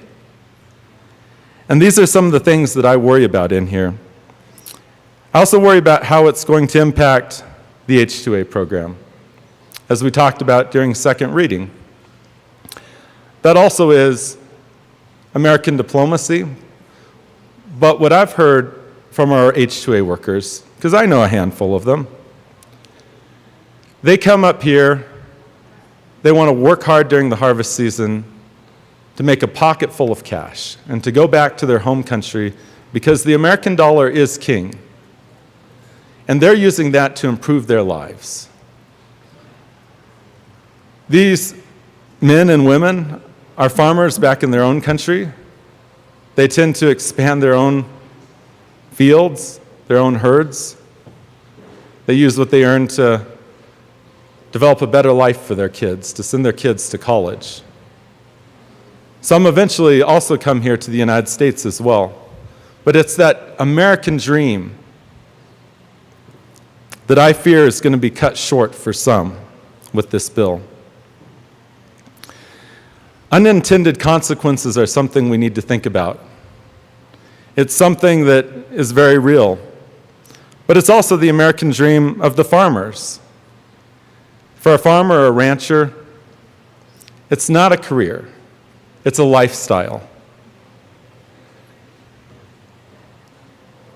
And yes, you don't want to have a lifestyle where you lose money.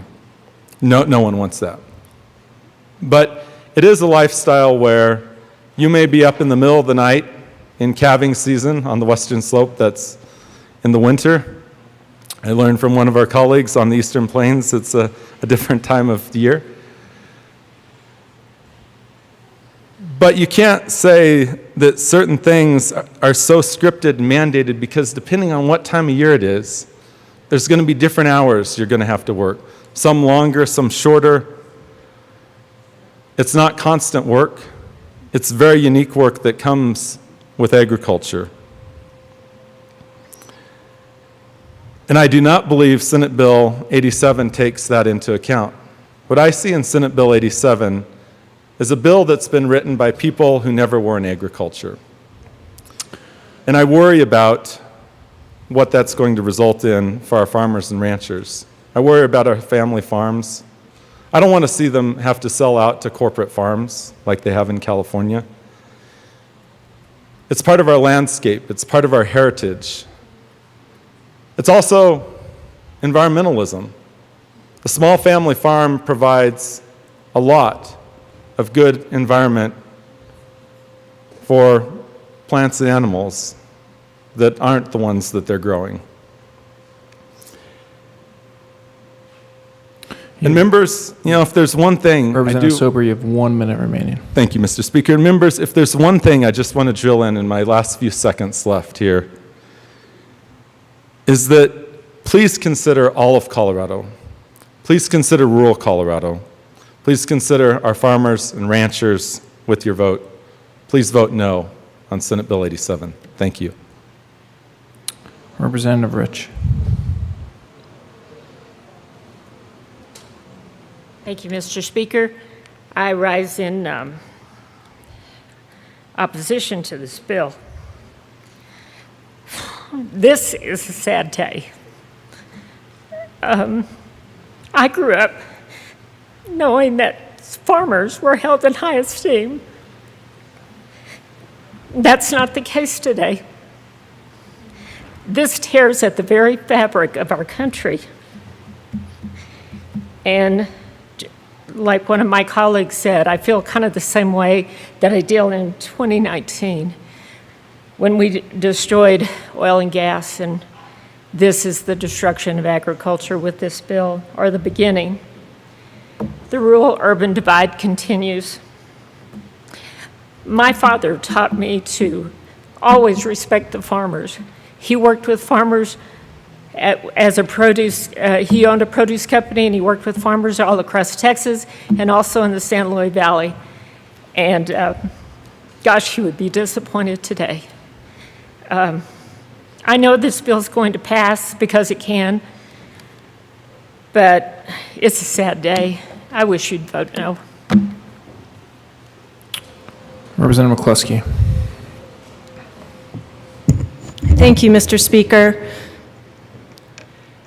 I listened carefully to Friday night's debate and wanted to offer a voice that I felt was missing in our conversation.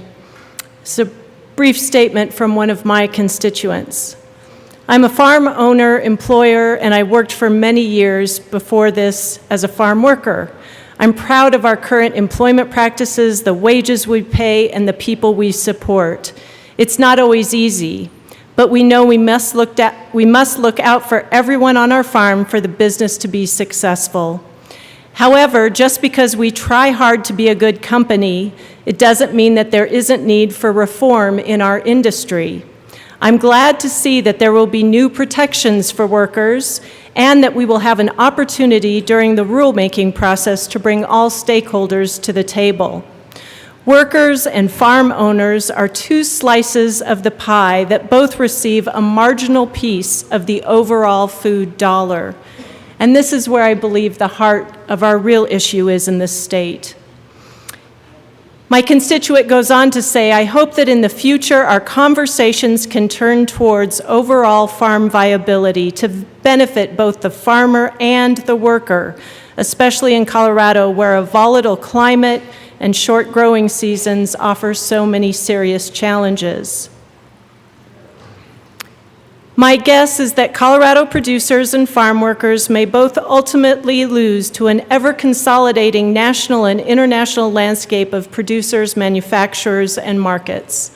I look forward to continuing the work to support this constituent and the other voices like his that appreciate the hard work that has gone on to bring Senate Bill 87 forward, and I personally want to thank our bill sponsors for working so hard to hear those voices through this process. Thank you. Representative Holtorf.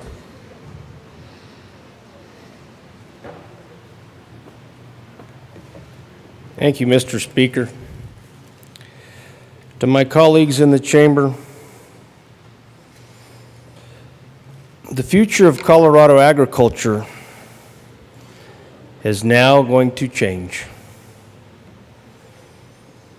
You may say, well, this one bill. Surely not. I will tell you the sentiment of rural Colorado and agriculturalists is very low. We actually have conversations where I'm from that says, which state are you going to go to? I've had a belly full of Colorado. Wyoming, Kansas, Oklahoma. Some say, well, I just want to go to an ag-friendly state. It isn't coming after me every time I turn. It isn't trying to undermine what I do and my First Amendment rights. I have friends and neighbors. These are real conversations. That saddens me. I moved here in 1969.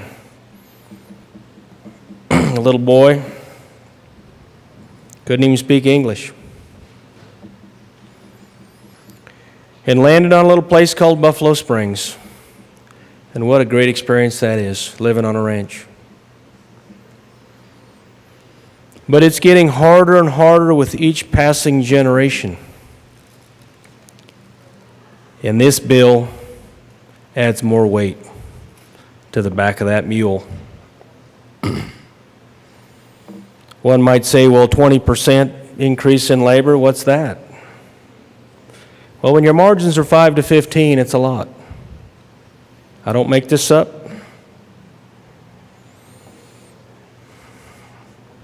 What I say is true. And you all hear me come to town and say the big city rules just don't fit in rural Colorado. Big union doesn't fit. They tried it in the 70s, it didn't work. It just doesn't fit. And Senate Bill 2187 is a clear example of this. I know the bill sponsors think their motives are pure. They act on the best of intentions. But their activist promoters and handlers are misguided and misinformed. In my humble opinion, I'll speak for myself. I always do. I speak for myself and I stand behind my words. Even my ranking member in Ag said, you know, when you take a chainsaw and try to do an operation that requires a scalpel, you may not have the outcome that you want. Unfortunately, I think this Senate bill is doing just that. Now, what will happen is Colorado ag will start to migrate out of the state. They're going to go to ag-friendly states. Some of those individuals and those families will make that decision on their own. But unfortunately, some of those families and businesses will have that decision made for them.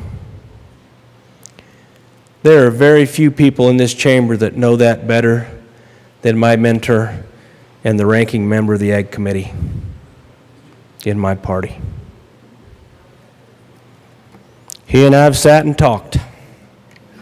We get it. We live it. We've watched it. You see, in the 80s, my family dodged that bullet. Interest rates were 18%. Commodity prices started rolling back. And here's the kicker, ladies and gentlemen. And this is your biggest lesson. Your farm and ranch is underwritten by your land. You see, bankers want collateral. And the dirt under your feet and the foundation of your home is that collateral. If we do something in this state, and I hope we don't, that somehow makes ag land roll back, then your collateral base is gone. And I tell you what happens. The banker calls your note because your collateral base isn't good enough. Now, people might say, well, property values on the rise. We've got the, everyone wants to come to Colorado. But I'll tell you where this hits home for me, ladies and gentlemen. See, I live out on the edge of the world. Some people say, well, I don't live on the edge of Earth, but you can see it from where I live, my house. And that's just a joke, of course. But we're out there in the middle of nowhere. We rely on ag. We rely on our land values staying steady. Y'all in this Front Range area and the mountains and all the tourist areas, you won't have the affliction we might get out in the edge of Colorado. Because when ag starts to leave, and oh, by the way, y'all know I'm a dryland farmer, right? I don't have any water. None. Not a lick. Buffalo Springs had 5 standing ponds on it when in 1970. Now they've got 1 left and it's about half full. Because the water's drying up out there, folks. It's a real problem. You can't even say Buffalo Springs Ranch anymore with a plural. It's just Buffalo Spring.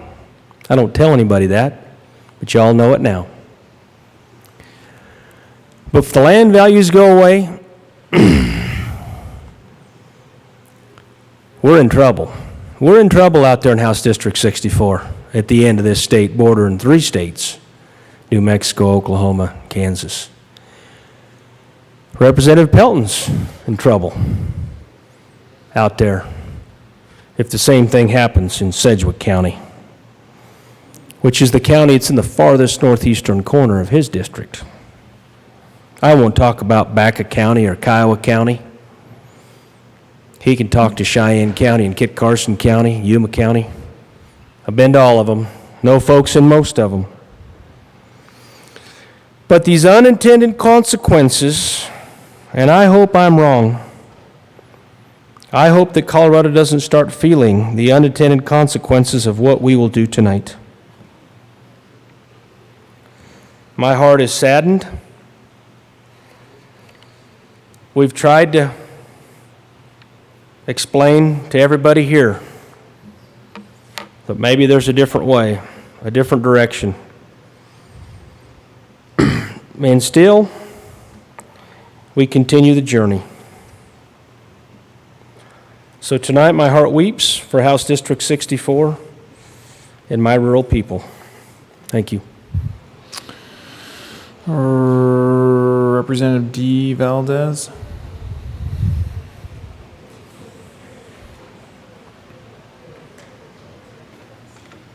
Thank you, Mr. Speaker, and it's an honor to serve with you. Honor to serve with you too, Representative D. Valdez. First off, I want to thank all those in the ag world today, because tomorrow it's going to change. Not only do I have huge concerns for my family, for my friends and my neighbors, but also for the next generations of farmers. So I just want to say thank you to those in the ag community for continuing to put food on our tables. Thank you. Representative Van Bibber. Thank you, Mr. Speaker. I work in an industry and have for the better part of 2 decades, where over time we have become increasingly underestimated, increasingly at blame for the ills of the world. You see, I'm a teacher. I'm an educator. And over time, rather than being an occupation where it's honored or even respected, it is now given the utmost disdain. Maybe it's because people don't understand exactly what it is we must face in this world, in this culture that we live in today. And maybe that was my destiny, as I'm from a line of individuals who are also from an industry that have been treated with disdain and disrespect because they too have been underestimated and disregarded. And frankly, individuals come at this industry, agriculture, ranching, and dairy, from a possible perspective of ignorance. And when we pass legislation in this chamber, often the unintended consequences can come from a perspective of ignorance. Representative Bibber, let's be careful that we're not. These are my opinions. Thank you, Mr. Speaker. I appreciate that. I spent my entire childhood here in Weld County growing up on a farm with a shovel in my hand, setting irrigation tubes from dusk until night by flashlight. I learned very early on that hard work and working smart were the cornerstones of farming, ranching, and the dairy industries. I challenge most anyone to put in a 12, 16, or even 20-hour day, not just for a few days, but for years, and then decades. And for some of them, like my father, a half a century. That's the life of the people in agriculture. Further, if you can find someone who will put in that much time and effort into their occupation, I can just about guarantee they aren't doing it with the love and care and smile like the folks in these industries do, because they know just how important their part in keeping the American dream alive is. As a child, I worried for my parents and all of the hard work when hail blew through and it destroyed our crops. I could see the stress in our neighbors' eyes when it rained on the first cutting of downed hay, or when the wind blew the beans across the field, spilling the valuable contents of those bean pods into the dirt. Every one was precious. It's how we paid those workers you think we undervalue so much. We knew the value of every kernel of corn, of every bale of hay, and what it meant to the individuals who were a part of our family, who lived with us on our property, who ate at our table, who I went to school with. I saw my father pray for rain and pray it wouldn't, and then it would freeze, and then it wouldn't.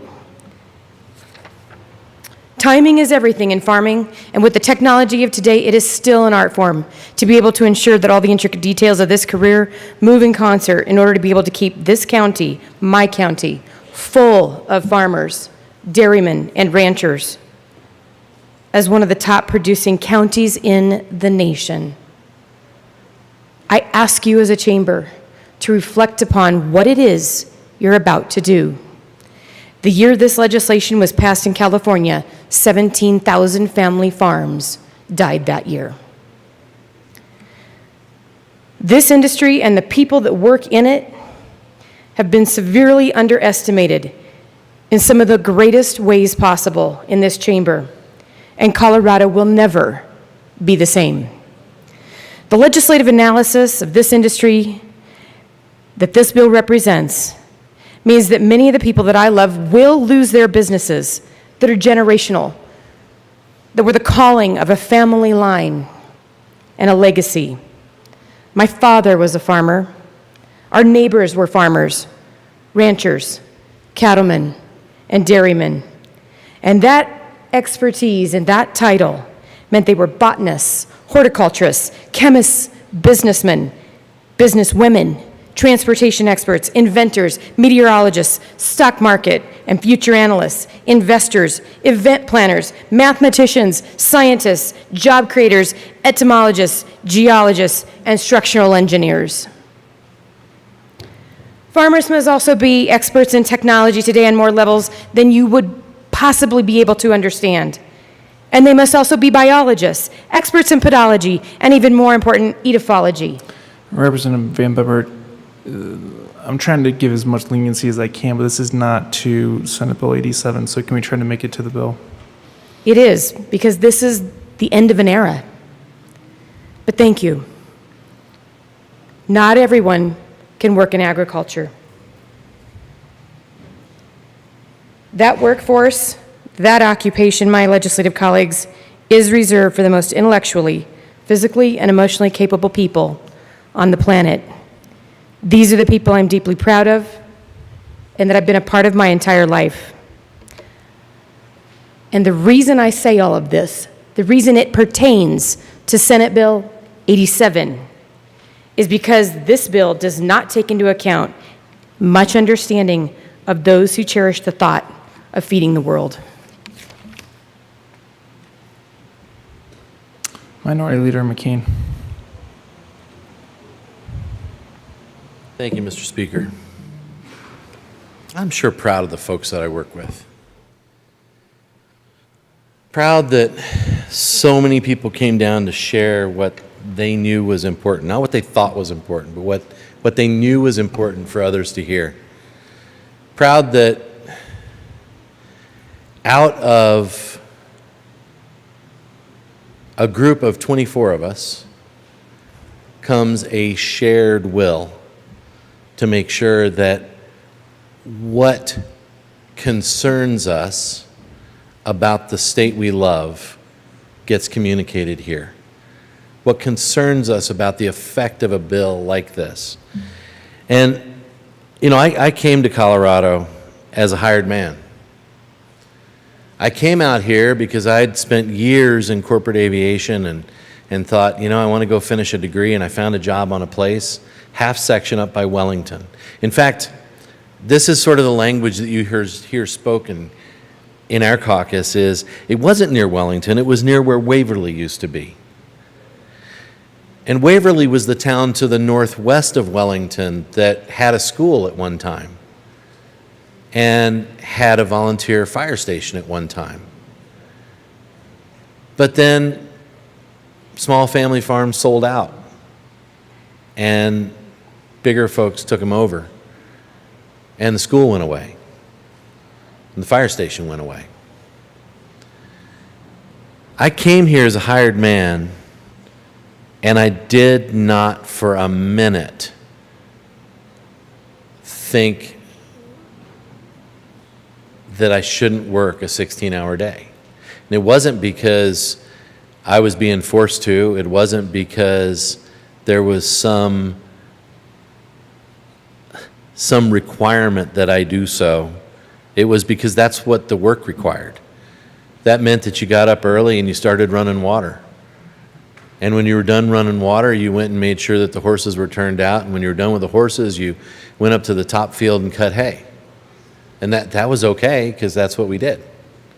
And I'd grown up on a farm back in Missouri, and my dad would call me and he said, "What's it like?" And I told him once, I said, you know, it's kind of a shocker that I get 300 days of sunshine and I can control my water. And I told him if we only had topsoil, we could grow something. But the fact is that just was the way it was. And then there'd be rainy days, and, you know, we'd pull all the teeth off the rotary scythe and sharpen them and make sure everything was ready to go the next day, and yet we had time off. And so there was this balance, and there was always a balance. But what I'm so proud of from our caucus and from others that we've heard is that what I think we came here to do has been done, which is to share a different way of looking at things and share a view from a different way of life. And I'm going to actually take you back to my words from opening day, because I think that it's important, and I think that this bill could use more of. I said shared experience begets humility, makes all of us better representatives, and gives us a wealth of understanding. It creates a shared foundation of experience that serves the institution of the legislature very well. It gives us a basis for conversations of why there's a great deal of sameness about us and how we approach what the people of Colorado need. What becomes important, especially since we lack many of those shared struggles, is the absolute need to have that other voice in the room. Any place where we see a lack of loyal opposition is where we see a dearth of perspective, a lack of the tough questions that hone our solutions. As a body, we consider ideas that would improve the lives of Coloradans, but as caucuses, we have far different ideas on how to enact those solutions and far different lenses through which we view the relationship between the government and the people. That tension is what we need more of, not less. And it is the reason we show up to work day after day. This is not just loyal opposition. You heard hearts break. You heard people whose entire families and their generations and their lives have been in a beautiful relationship between the land and the farm owner and the people who work with them. You have heard people who have come to pour out their spirit in front of you, to tell you this is not who we are, it is not a solution that is required, and it's going to hurt us. How many times have we heard those words this year? How many times have we heard the words, first do no harm? How many times have we heard the words, let's take a breath? Let's not hurtle into this, only to determine the unintended, unfortunate consequences down the road.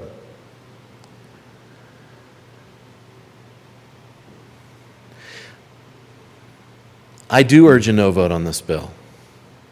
But my God, how I wish we listened better to each other. Representative Hanks.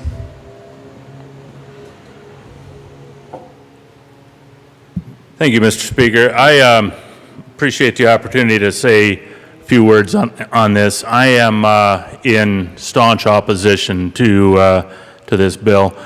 I think, as I mentioned on second reading, I think this bill is injuring a lot of people who are good farmers, good ag industrialists, good workers, and it's trying to cure a very, very small percentage out of that 98% that are doing things right, where the employees are happy to be there.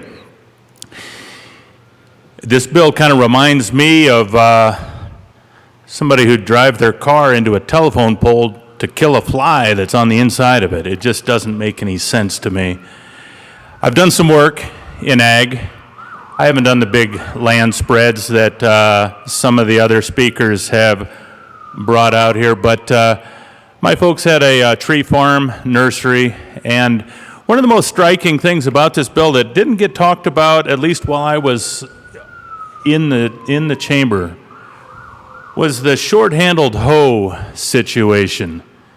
I mean, I've done a lot of weeding in my days, and there's a lot of use for a short-handled hoe, you know? I mean, it just strikes me as ludicrous that somebody would decide that a tool, an implement, should be banned so that somebody can go back to using their hands. I mean, it just doesn't pass the common sense test in my view.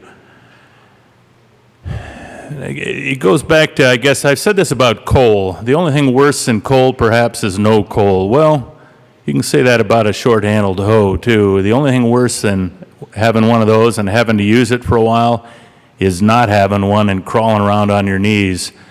And the ludicrosity of this just stuns me to no end.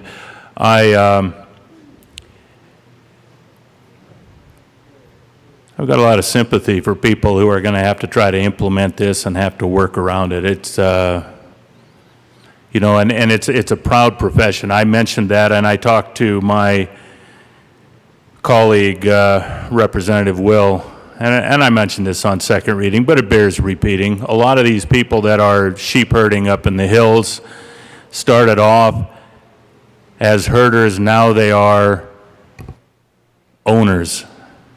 And, it's a proud tradition in the Greek culture and the Basque culture and other cultures. But I think we're doing them a grave, grave disservice with this bill that somehow thinks it's trying to help.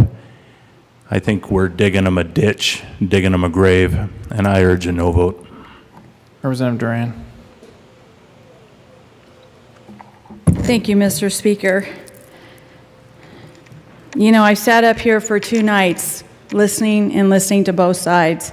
There's only one thing I can tell you that I agree with, and that is this is an end of an era where the voices of our agriculture workers will be heard, not ignored. An end of an era where they will have better working conditions, right? They'll be able to have breaks. They'll be treated like human beings. This is an end of an era.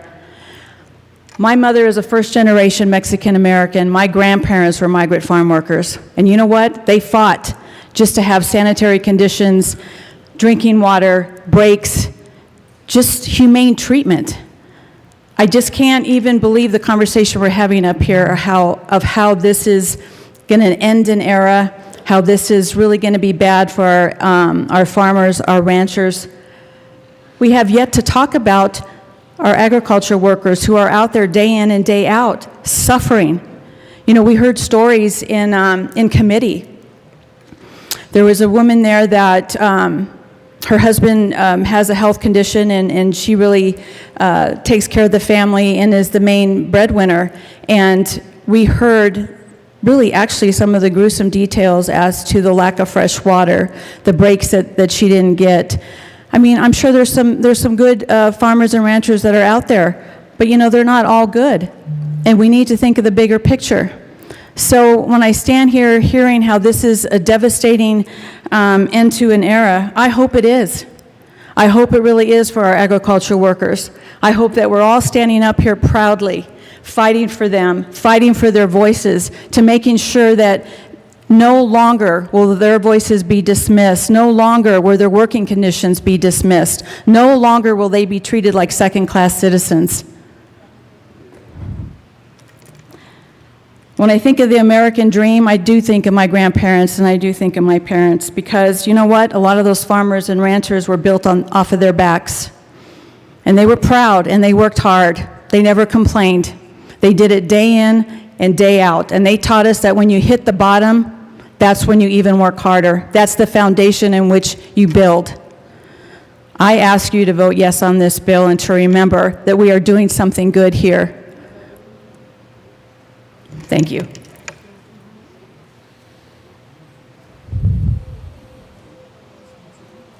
Further discussion. Representative Geithner, Mr. Assistant Minority Leader. Thank you, Mr. Speaker. Members, I perked up at some of the last comments that were made, and I just wanted to come and address some of what I just heard. You see, I don't work in the ag industry. I know a lot of folks that do. And I've never seen one of them treat anybody that worked for them like less than human. And I reject the notion that we would sit here and try and tell each other that that's how the ag industry treats those that work to put the food on our tables. Now, I'm not saying that there isn't maybe one or two, but when you paint with such a broad brush and you say for the very first time that their voice is going to be heard, I find that to be incredibly offensive. And that should have been called out. And so I'm here calling it out. I urge a no on this Senate bill. Further discussion. Representative D. Valdez. This is your second time speaking on third reading. Thank you, Mr. Speaker. And how much time do I have? 9 minutes and 20 seconds. Thank you, Mr. Speaker.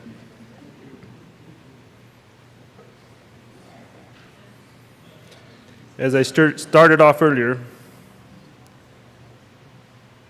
thank you to all those in ag. Thank you to all those in agriculture.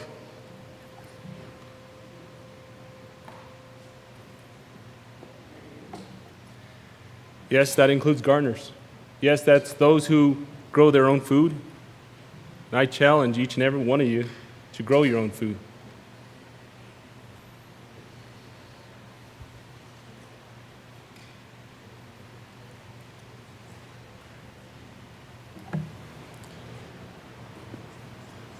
To the bill sponsors, thank you for the amendments. The amendments in the second reading, the PWH amendment, and I hope this amendment continues forward in the Senate. Because if you heard on second reading that you supported the amendment. And I appreciate the amendments that came on prior to that.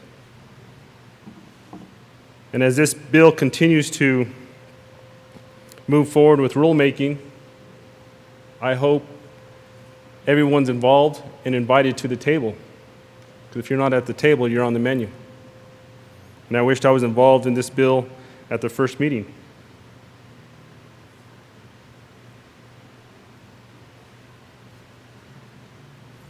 Because yes, in House District 62 and in the state, agriculture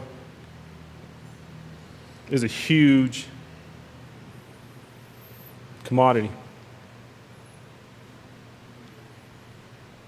You know, going back to thanking those in ag is a big issue because we need to continue with the next generation, but also we need farm workers. Farm workers who continue to help and put food, commodities, agriculture, whether it be on our tables or on our shelves.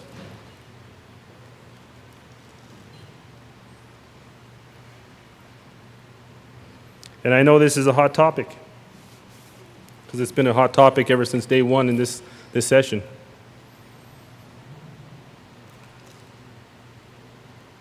Not only with the hot topic of Initiative 16, which I oppose,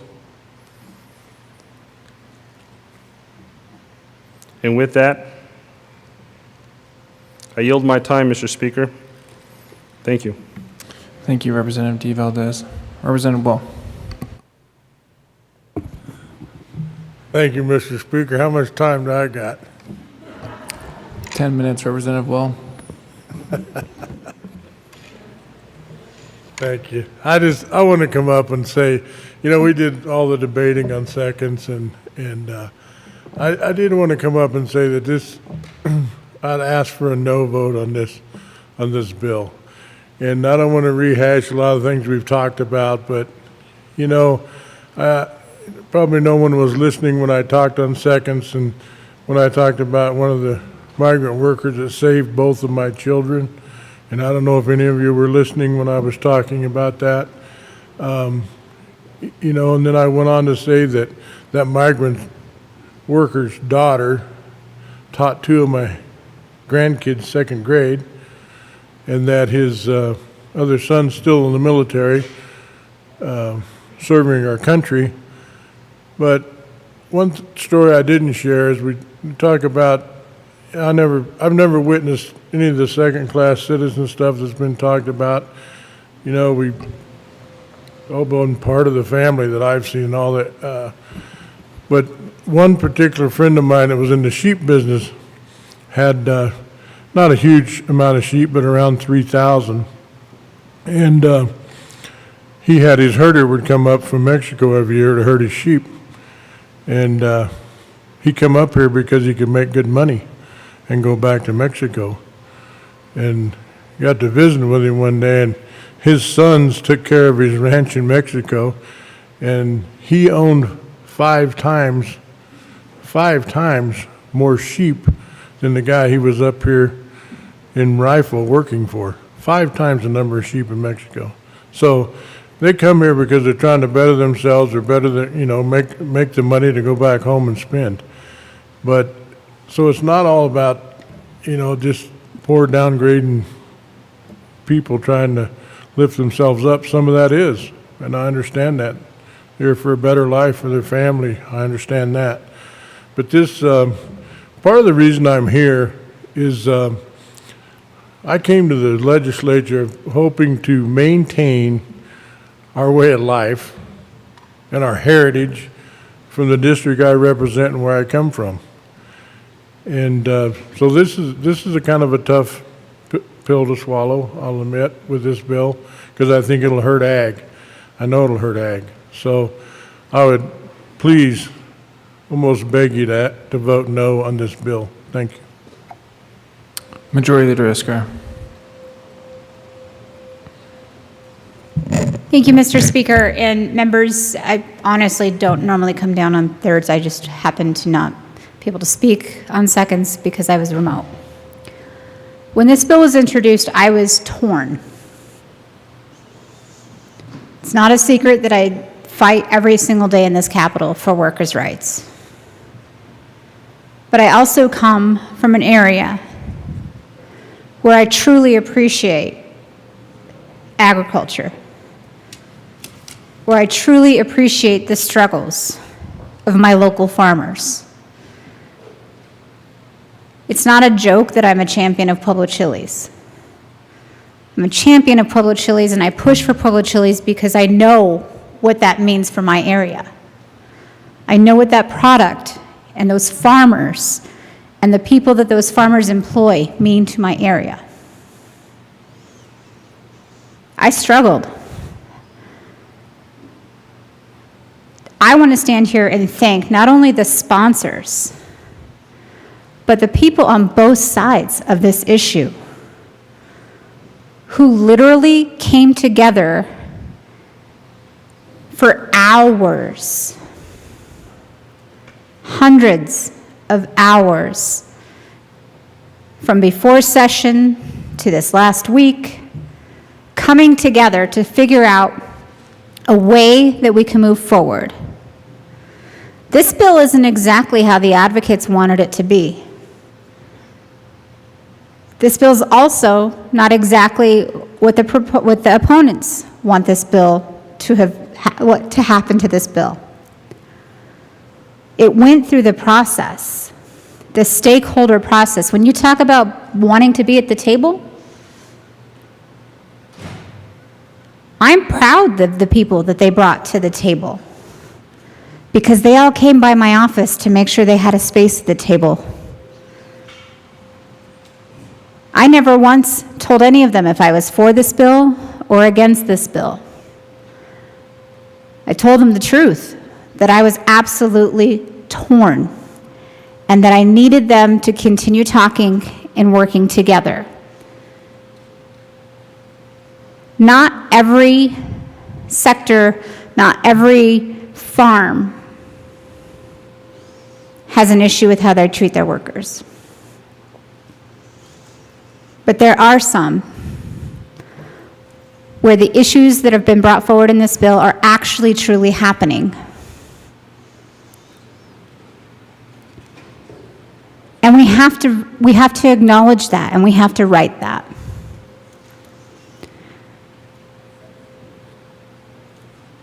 So as much as I have struggled with this bill this entire session, the work I have seen put in by our bill sponsors, by the opponents, by the proponents, to get to where we are today is exactly how a piece of legislation that is going to make a difference needs to happen.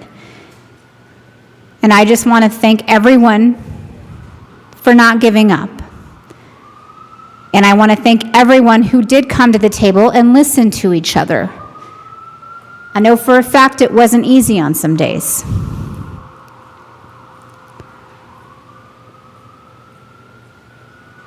I'm going to be a yes on this bill. And I truly just thank the bill sponsors and those who have worked hard to get to this place for their time, their effort, their open-mindedness, and mostly for their open ears to each other. Thank you. Representative Callan.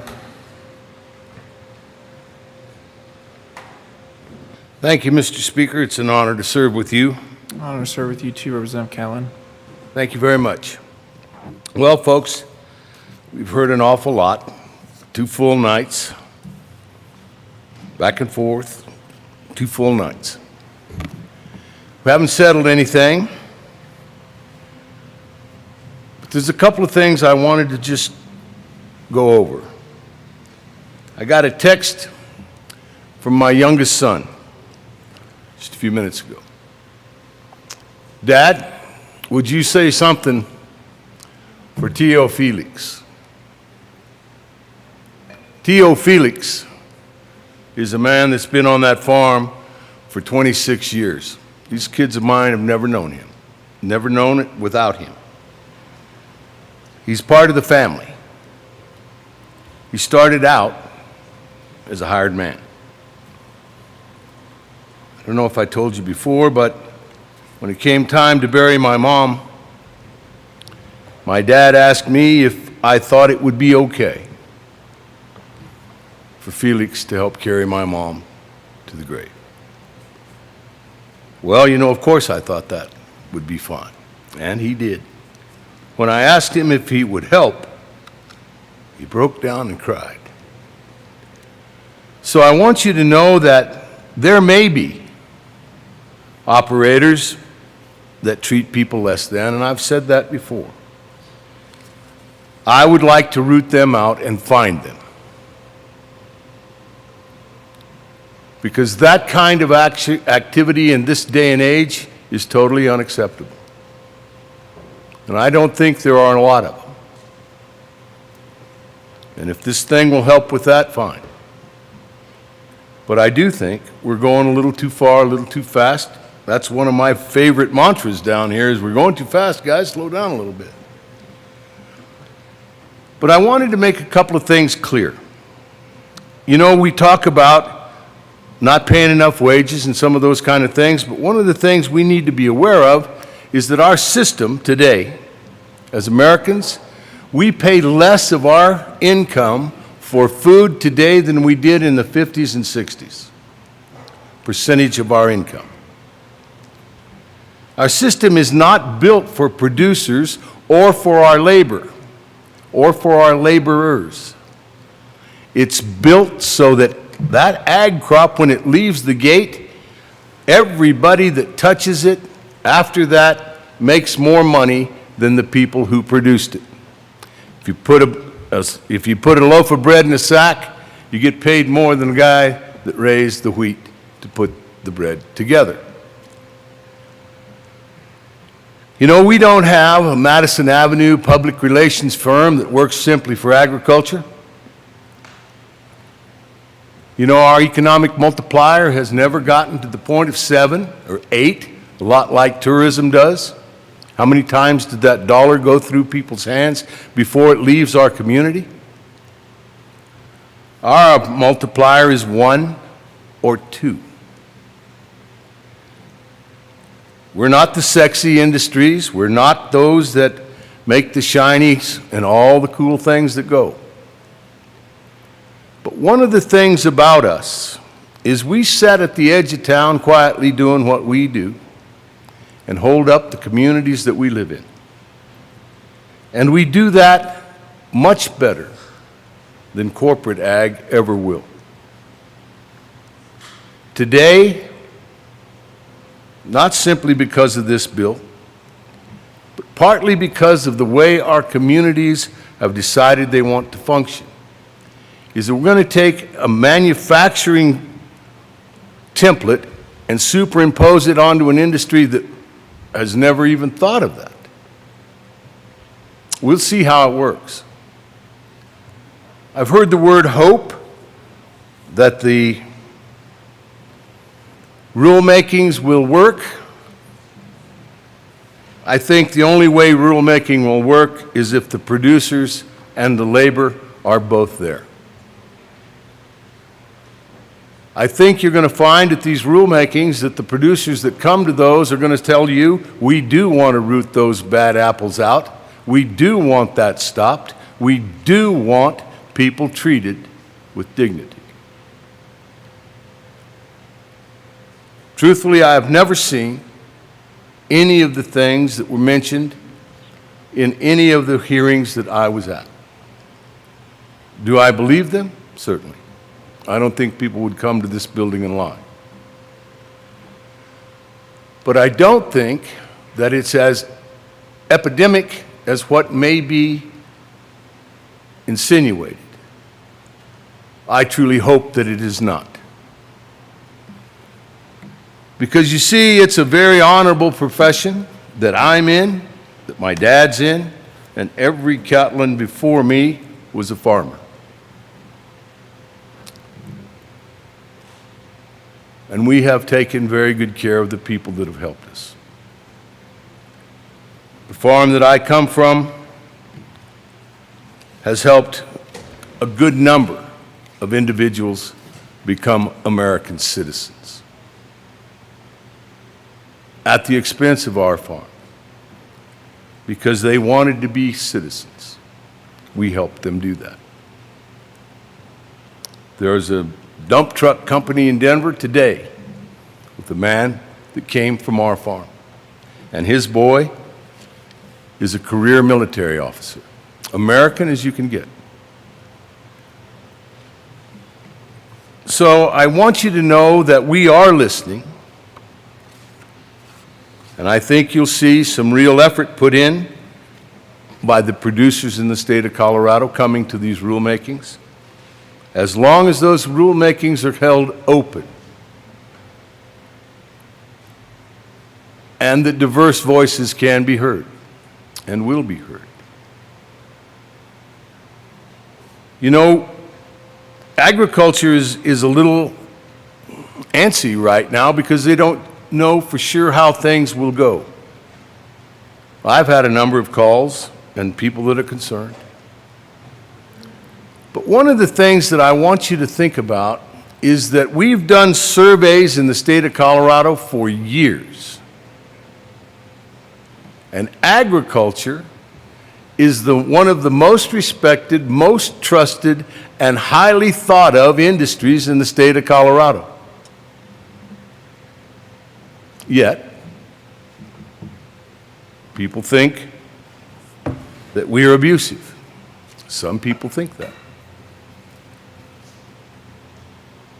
As far as what's going to happen next, I can't tell you, and I won't even guess. I expect, not hope, that rulemakings, meetings, and meetings in the parking lots prior to and after those meetings bear fruit. And that the state of Colorado can march on into the future with an agricultural community that thrives. I'm not here today to speak to the death of agriculture. I'm not here to be at the funeral of agriculture. I'm here today to say that one of the reasons that I came to this building was to help do things that would help move the state of Colorado forward. And I expect that all of you came the same way. This is one of those days where we're probably going to have to reach across the aisle and say, I'm here to help. I want to help. And that the other side of the aisle will say, good, let's do it together. Because one of the things that I just want to make a couple of statements in regards You to... have 45 seconds, Representative Thank Catlin. you. The last statement I want to make. I want you to be aware tonight when you leave that every farmer in this country feeds 177 people every day. 2% of the population are farmers. We owe them a lot. Thank you very much. Further discussion. Representative McCormick. Thank you, Mr. Speaker, and thank you to my very honorable Vice Chair of Agriculture. I really appreciate those words. And one reason I appreciate those words is because of the positive tone that he just shared. That's exactly the type of pride and honor and integrity that I was hoping this whole process would bring us to. I decided to carry this bill, certainly not as an attack. I decided to carry this bill because of that hope for integrity and pride in our agricultural industry through and through. I too believe that the majority of agricultural producers, small and large farms, are doing the right thing. But there are far too many that perhaps are hidden away where many aren't seeing, but the voices of those workers have come through loud and clear. And it is happening in our state. And so to hear that perhaps we can look as a whole with integrity to find out and help those workers that fall into this category. We saw powerful evidence that there are herders out there in our state that work very, very hard, 80, 90-hour weeks. This bill is going to bring their pay from about $4.78 an hour up to $5.72 an hour. It's a move in the right direction. This bill also will delegate to the Department of Labor and Employment guidelines to listen to all the voices. Yes, I too expect all voices to be at those tables. To look at how they can come about with some overtime rules. And they may not look anything like what we see in the rest of industry, because it is important that we take into account the uniqueness of this industry.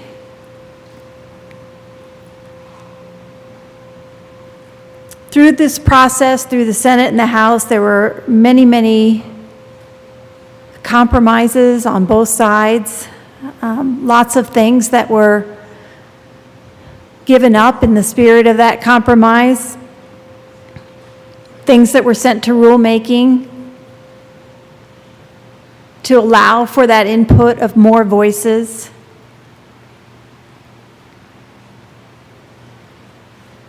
We just don't want to forget that this bill is to help those that need the help, that have been asking for the help for decades, if not centuries.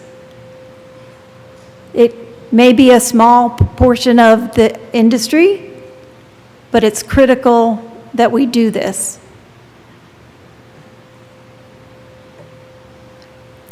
For me, this is about really addressing this very critical industry, such a proud part of who we are as Colorado, such an important part of that Colorado Proud branding that we are so proud of. And I know we all want to be proud through and through.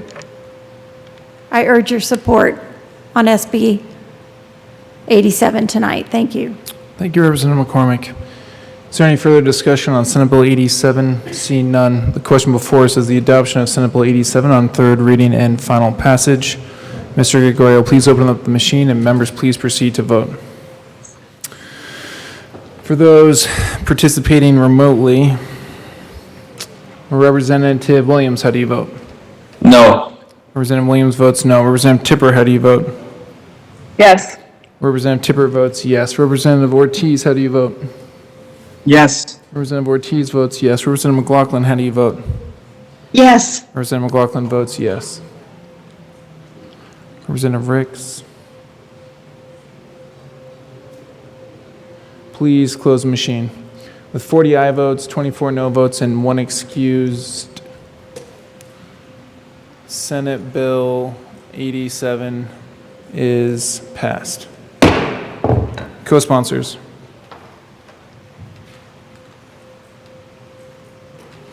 Representative McLaughlin, co-sponsor. Mr. Speaker, may I say something for a minute? I would like to remove my name as a co-sponsor on this bill, please. Thank you. That is a proper motion. Thank you. Representative McLaughlin's name will be removed as a co-sponsor. Okay, please close the machine.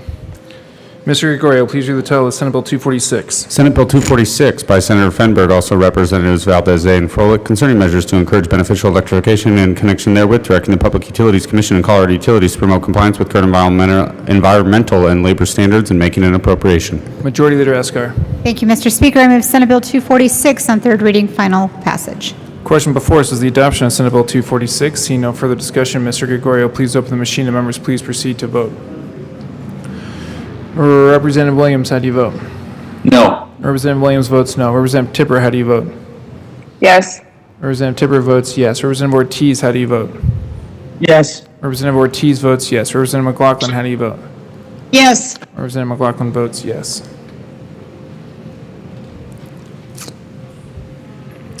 Representative Ricks. Please close the machine. With 41 aye votes, 23 no votes, and 1 excuse, Senate Bill 246 is adopted. Co-sponsors.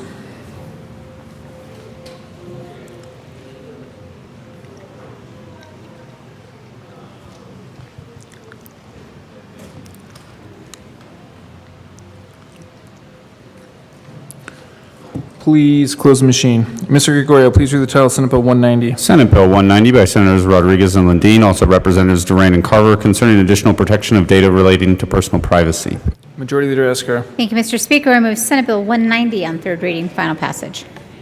Question before us is the adoption of Senate Bill 190 on third reading and final passage. See no further discussion. Mr. Gregorio, please open the machine and members, please proceed to vote.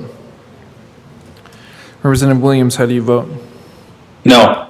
Representative Williams votes no. Representative Tipper, how do you vote? Yes. Representative Tipper votes yes. Representative Ortiz, how do you vote? Yes. Representative Ortiz votes yes. Representative McLaughlin, how do you vote? Yes.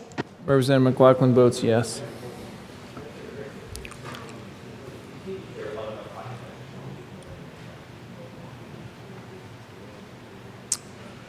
Representative Ransom, Representative Rich. Please close the machine. With 57 aye votes, 7 no votes, and 1 excuse, Senate Bill 190 is adopted. Co-sponsors.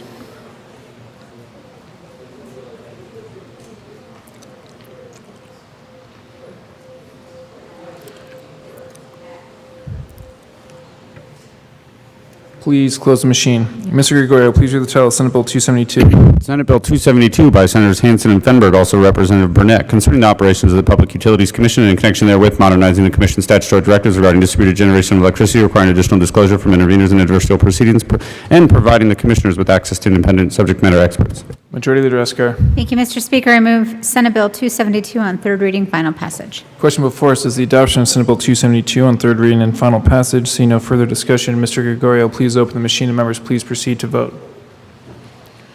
Representative Williams, how do you vote? No. Representative Williams votes no. Representative Tipper, how do you vote? Yes. Representative Tipper votes yes. Representative Ortiz, how do you vote? Yes. Representative Ortiz votes yes. Representative McLaughlin, how do you vote? Yes. Representative McLaughlin votes yes. Representative Duran, Majority Leader Escar.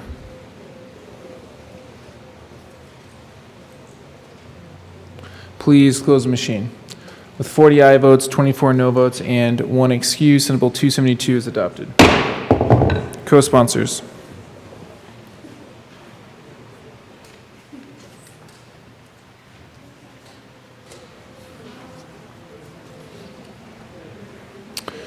Please close the machine. Majority Leader Escar.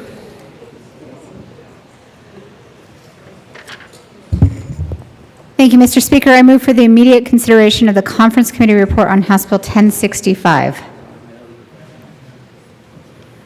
You have heard the motion. Seeing no objection, the House will proceed to the immediate consideration of the Conference Committee report on House Bill 1065. We have to read the message from the Senate first.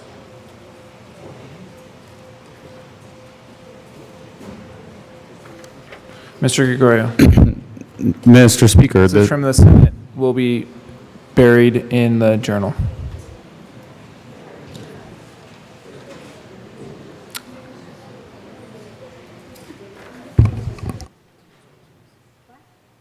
Oh, yeah, sorry. Representative Ortiz.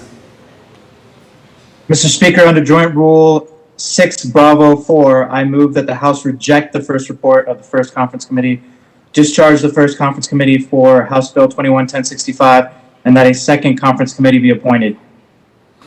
Okay, is there further discussion on the motion? Question before us is that the House reject the first report of the first conference committee, the first conference committee be discharged, and a second conference committee be appointed. Seeing no further discussion. Representative Benavides.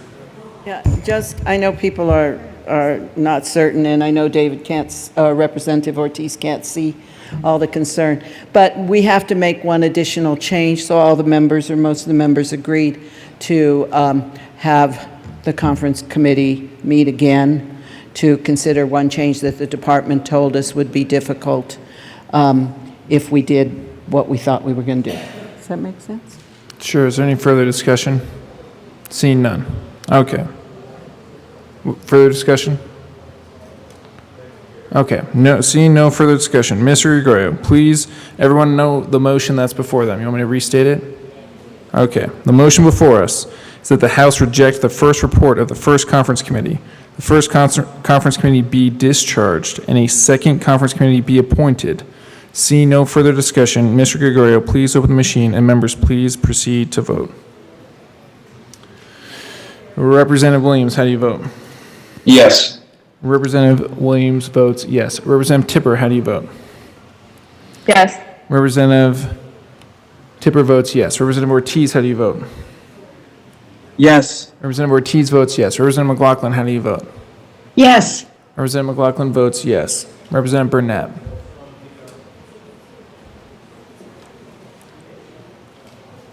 Please close the machine. With 63 aye votes, 1 no vote, and 1 excuse, the House has rejected the first report of the first conference committee, discharged the first conference committee, and appointed the second conference committee. House conferees are Representative Ortiz, Chair, Representative Benavides, Representative Carver. Majority Leader Escar. Thank you, Mr. Speaker. I move to proceed out of order for consideration of Senate amendments to House bills. Very good. Members, it's on the top of page 8 of your calendar. Mr. Gregorio, please read the title of House Bill 1141. House Bill 1141 by Representatives Hooton and Valdez-A, also Senator Bridges, concerning the creation of a license plate for plug-in electric motor vehicles and in connection therewith making an appropriation. Representative A. Valdez and Representative Hooton, come on down. We are now on Senate amendments to House bills. Representative A. Representative Hooton. Thank you, Mr. Speaker. I move that the House concur with the Senate amendment to House Bill 1141. Very good. Any further discussion? Any explanation? Representative Hooton, up to you. Yes, very happy to provide an explanation. So the Senate actually gave us an additional $10,000 appropriation for the bill, and they actually embedded the appropriation into the legislation. So I have no complaints, but I would let Representative Valdez speak for himself. No complaints. Only if he wants to. No complaints. No complaints, Mr. Seeing Speaker. none, the question before us is the motion to concur with Senate amendments to House Bill 1141. Mr. Gregorio, please open the machine, and members, please proceed to vote. Representative Williams, how do you vote? No. Representative Williams votes no. Representative Tipper, how do you vote? Yes. Representative Tipper votes yes. Representative Ortiz, how do you vote? Yes. Representative Ortiz votes yes. Representative McLaughlin, how do you vote? Yes. Representative McLaughlin votes yes. Representative Harrod, Burnett, Young. Please close the machine. With 41 aye votes, 23 no votes, and 1 excuse, the motion to concur with Senate amendments to House Bill 1141 is adopted. Majority Leader Escar.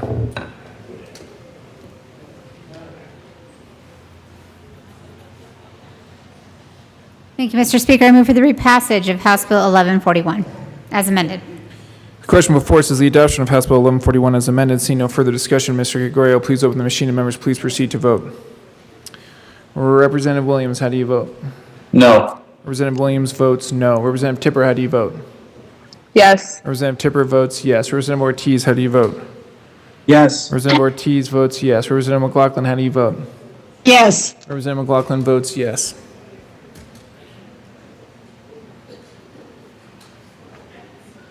Please close the machine. With 41 aye votes, 23 no votes, and 1 excuse, House Bill 1141 is repassed as amended. Co-sponsors.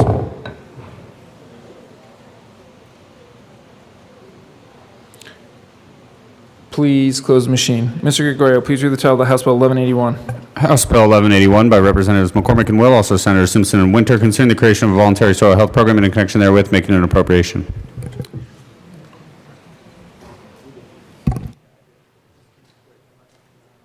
Representative McCormick. And Representative Will. Thank you, Mr. Speaker. I move that we concur with the Senate amendments. Very good. Any further explanation? Representative Will. Thank you. So the Senate amendments really made this bill better, and there was several concerns from soil conservation districts and stuff, but it also included the definition of eligible entity in determining the type of organizations that could receive these grants through this program.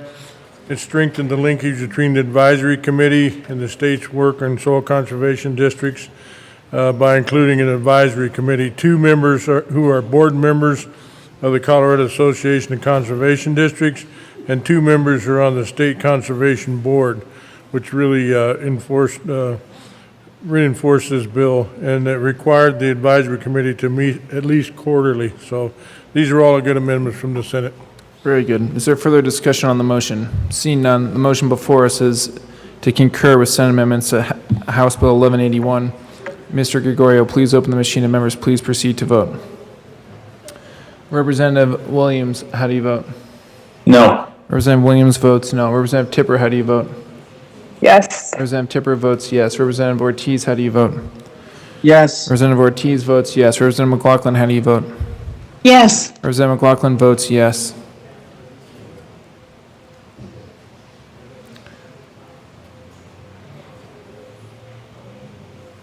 Please close the machine. With 48 aye votes, 16 no votes, and 1 excuse, the motion to concur with Senate amendments to House Bill 1181 is adopted. Majority Leader Escar. Thank you, Mr. Speaker. I move House Bill 1181 as amended. On. Passage. On third, yep, great. The motion before us is the, the motion before us is the repassage of House Bill 1181 on third reading and final passage as amended. See no further discussion. Mr. Gregorio, please open the machine and members, please proceed to vote. Representative Williams, how do you vote? No. Representative Williams votes no. Representative Tipper, how do you vote? Yes. Representative Tipper votes yes. Representative Ortiz, how do you vote? Yes. Representative Ortiz votes yes. Representative McLaughlin, how do you vote? Yes. Representative McLaughlin votes yes.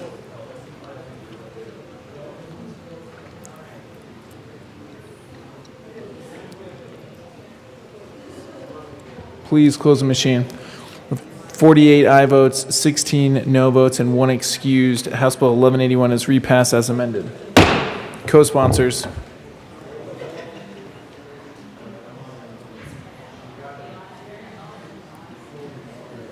Please close the machine. Mr. Gregorio, please read the title of the House Bill 1206.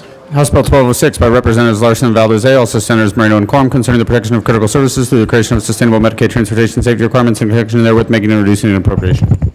Representative A. Valdez. Thank you, Mr. Speaker. I move that the House concur with amendments to 1206. Very good. That's a proper motion. Any further discussion? Seeing no further discussion. Representative Larson. Thank you, members. We just added a brief amendment in the Senate to include PACE providers as a group that should be stakeholdered. It's a group that we overlooked in the House, and please vote yes. Very good. The motion before us is to concur with Senate amendments to House Bill 1206. Mr. Gregorio, please open the machine, and members, please proceed to vote. Representative Williams, how do you vote? Yes. Representative Williams votes yes. Representative Tipper, how do you vote? Yes. Representative Tipper votes yes. Representative Ortiz, how do you vote? Yes. Representative Ortiz votes yes. Representative McLaughlin, how do you vote? Yes. Representative McLaughlin votes yes. Bacon, Baisley, Caraveo, Sullivan, Young.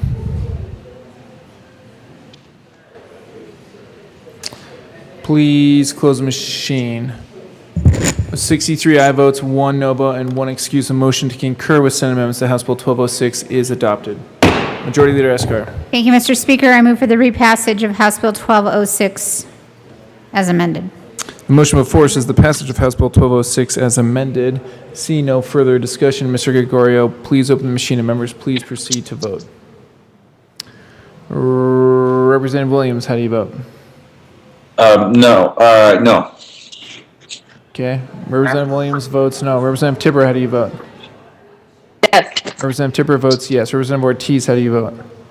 Yes. Representative Ortiz votes yes. Representative McLaughlin, how do you vote? Yes. Representative McLaughlin votes yes. Please close the machine. With 58 aye votes, 6 no votes, and 1 excused, House Bill 1206 is repassed as amended. Co-sponsors.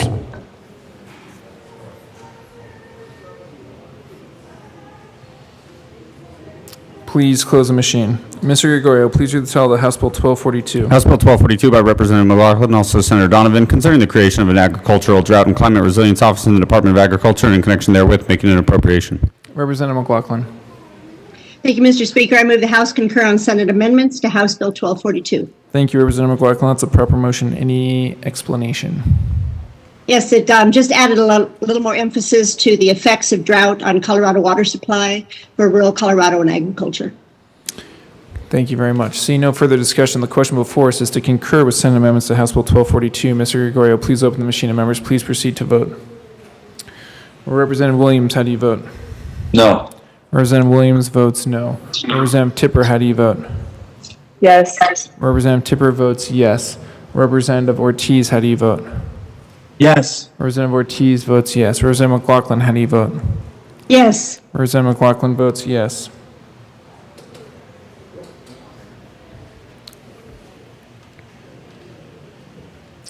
Representative Titone. Please close the machine.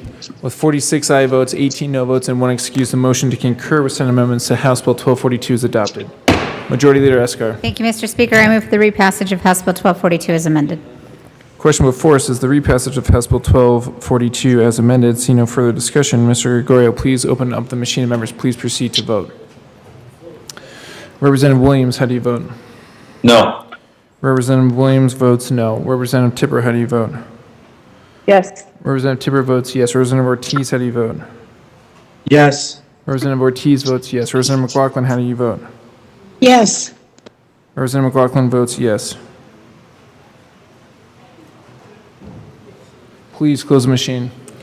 With 41 aye votes, 23 no votes, and 1 excuse, House Bill 1242 is repassed as amended.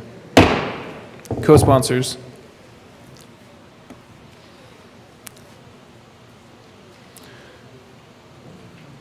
Please close the machine. Mr. Gregorio, please read the title of the House Bill 1232. House Bill 1232 by Representatives Roberts and Judah, also Senator Donovan, concerning the establishment of a standardized health benefit plan to be offered in Colorado in connection therewith, making an appropriation.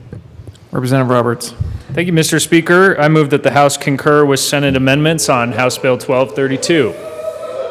As a proper motion, any further discussion?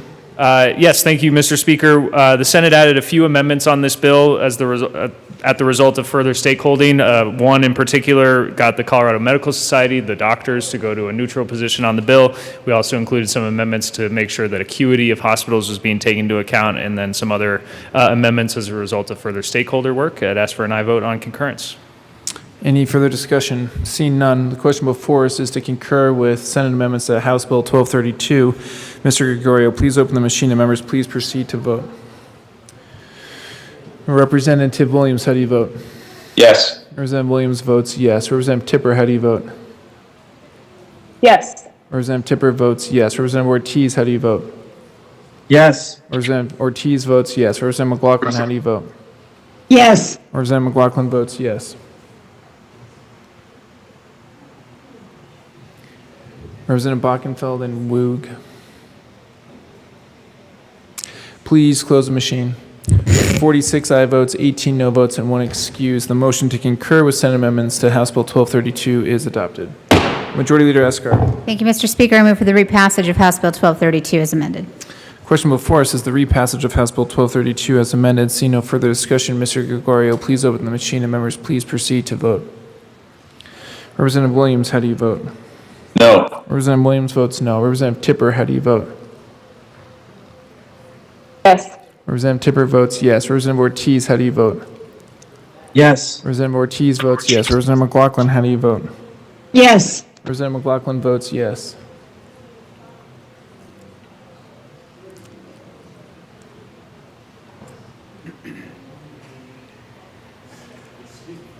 Please close the machine. With 41 aye votes, 23 no votes, and 1 excuse, House Bill 1232 is repassed as amended. Co-sponsors. Representative McLaughlin, Ortiz, co-sponsor.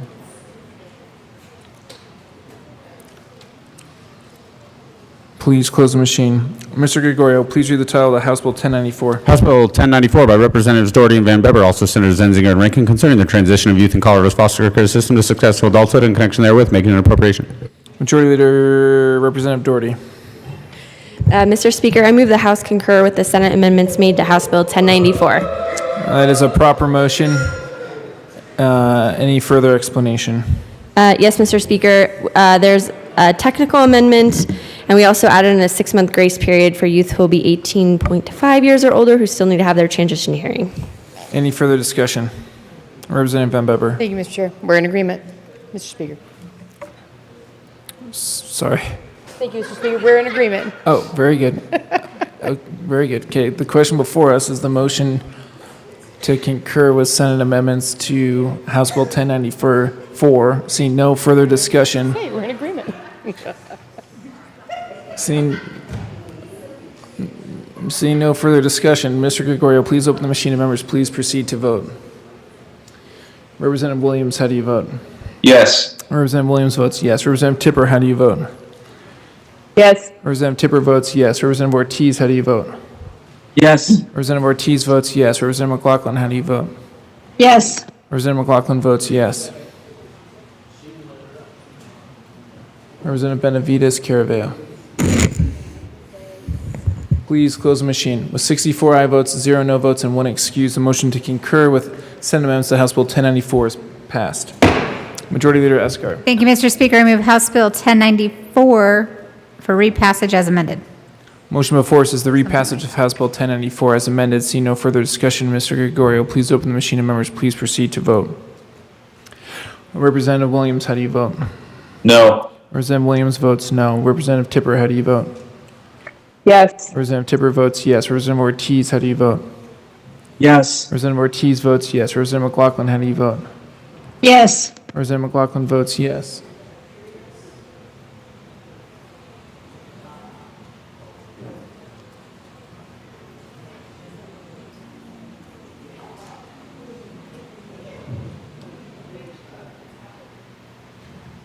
Please close the machine. With 59 aye votes, 5 no votes, and 1 excuse, House Bill 1094 is repassed as amended. Co-sponsors.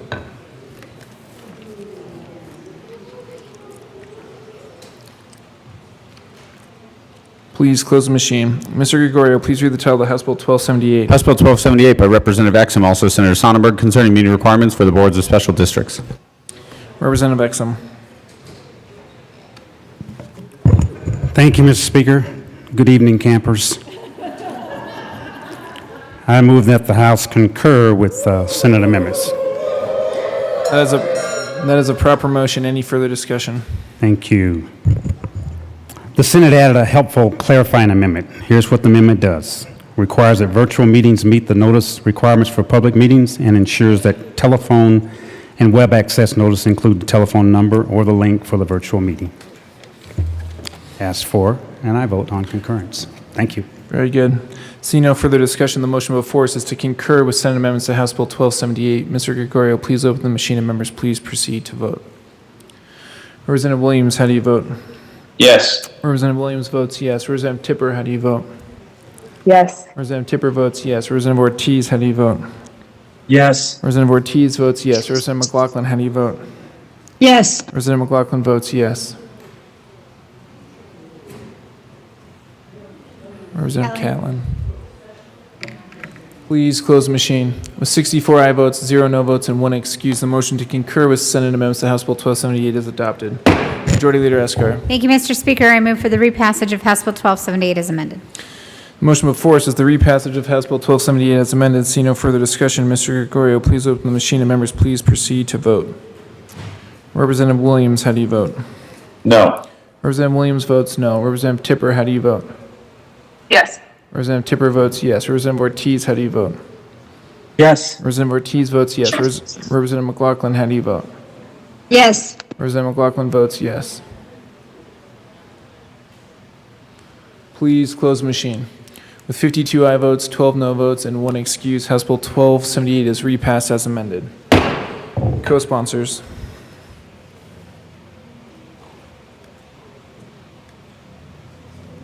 Please close the machine. Mr. Gregorio, please read the title of House Bill 1305. House Bill 1305 by Representatives Michelson, Janae, and Pelton, also Senator Winter, concerning the practice of mental health professionals and in connection therewith clarifying education and hours of practice required for licensure certification as an addiction counselor and establishing supervision privileges for certified and licensed addiction counselors. Representative Michelson, Janae. Thank you, Mr. Speaker. I move that the House concur with Senate amendments. That is a proper motion. The OBH requested two things. One is that we promulgate rules for licensed addictions counselors, and two, that we move addiction counselors under DORA. I ask for an aye vote. Any further discussion? What she said. Seeing none, the question before us is the motion to concur with Senate amendments to House Bill 1305. Mr. Gregorio, please open the machine and members please proceed to vote. Representative Williams, how do you vote? Yes. Representative Williams votes yes. Representative Tipper, how do you vote? Yes. Representative Tipper votes yes. Representative Ortiz, how do you vote? Yes. Representative Ortiz votes yes. Representative McLaughlin, how do you vote? Yes. Representative McLaughlin votes yes.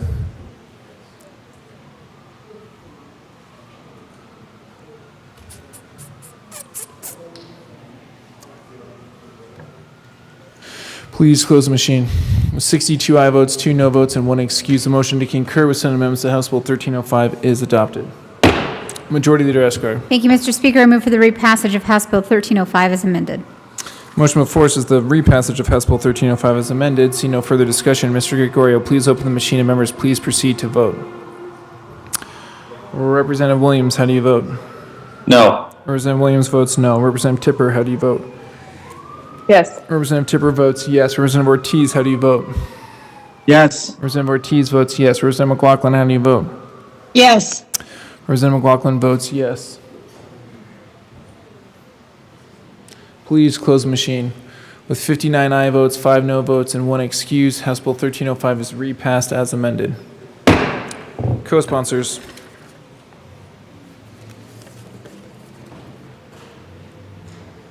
Please close the machine. Mr. Gregorio, please read the title of House Bill 1012. House Bill 1012 by Representatives Rich and Mullica, also Senators Pedersen and Quorum, concerning expansion of the prescription drug monitoring program to attract information regarding all prescription drugs prescribed in Colorado in connection therewith, making an appropriation. Representative Rich. Thank you, Mr. Speaker. I move that we concur to the Senate amendments, House Bill 211012. As a proper motion, any further discussion? Representative Rich. Thank you, Mr. Speaker. The bill had to be harmonized with the language in the PDMP Sunset Bill, which is Senate Bill 098, and the Board of Pharmacy will review expansion prior to any implementation. Very good. Seeing no further discussion, the question before us is the motion to concur with Senate amendments to House Bill 1012. Mr. Gregorio, please open the machine and members please proceed to vote. Representative Williams, how do you vote? Yes. Representative Williams votes yes. Representative Tipper, how do you vote? Yes. Representative Tipper votes yes. Representative Ortiz, how do you vote? Yes. Representative Ortiz votes yes. Representative McLaughlin, how do you vote? Yes. Representative McLaughlin votes yes. Catlin.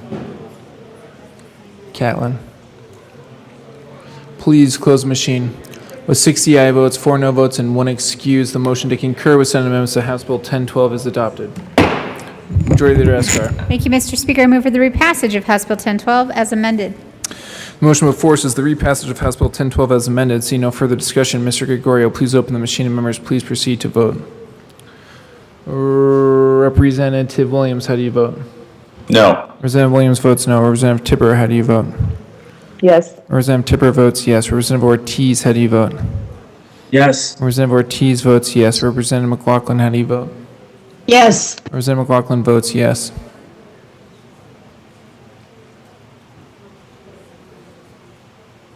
Please close the machine. With 45 aye votes, 19 no votes, and 1 excuse, House Bill 1012 is repassed as amended. Co-sponsors.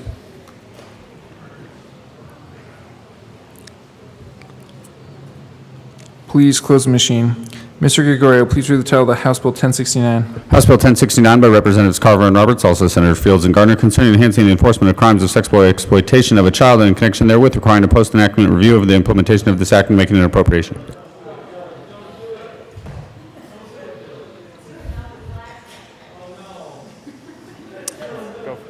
Representative Carver. Thank you, Mr. Speaker. We ask to concur with the Senate amendments. Maybe you want to move it, but Excuse me. Move to concur with the Senate amendments. very good. Representative Carver. These are technical amendments. Ask for an aye vote.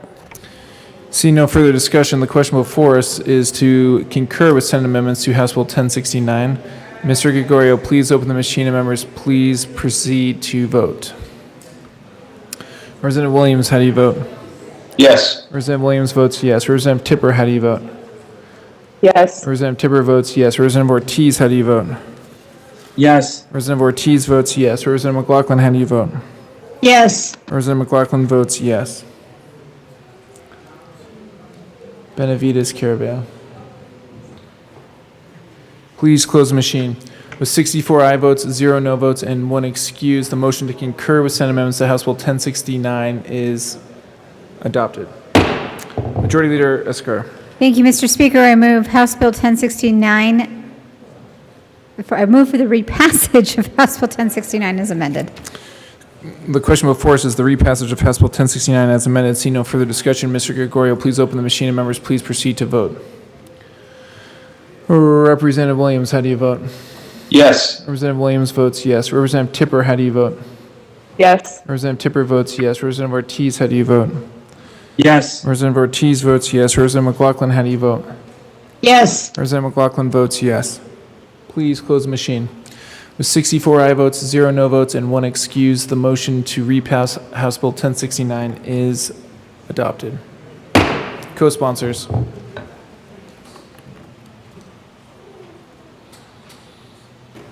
Please close the machine.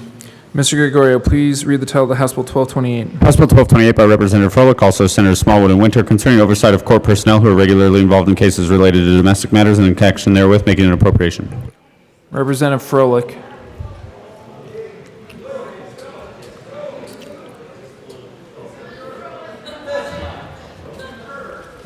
Representative Froelich. Representative Froelich. Thank you, Mr. Speaker. I move to concur with Senate amendments to House Bill 1228. As a proper motion, Representative Froelich.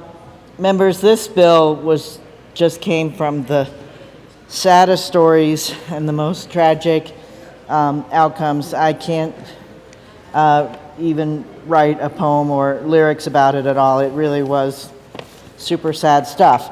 But what the Senate did was actually something kind of nice and hopeful, and they named the bill, and that was the amendment that they did.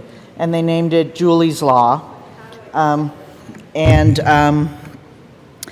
Julie was a little girl whose abuser had custody of her for 10 years, and she's emerged from that. And she recently said, I went from a 3 or 4-year-old where everything stopped. I could not access my being until now. I am back. I can't believe a 4-year-old soul in a 30-year-old body.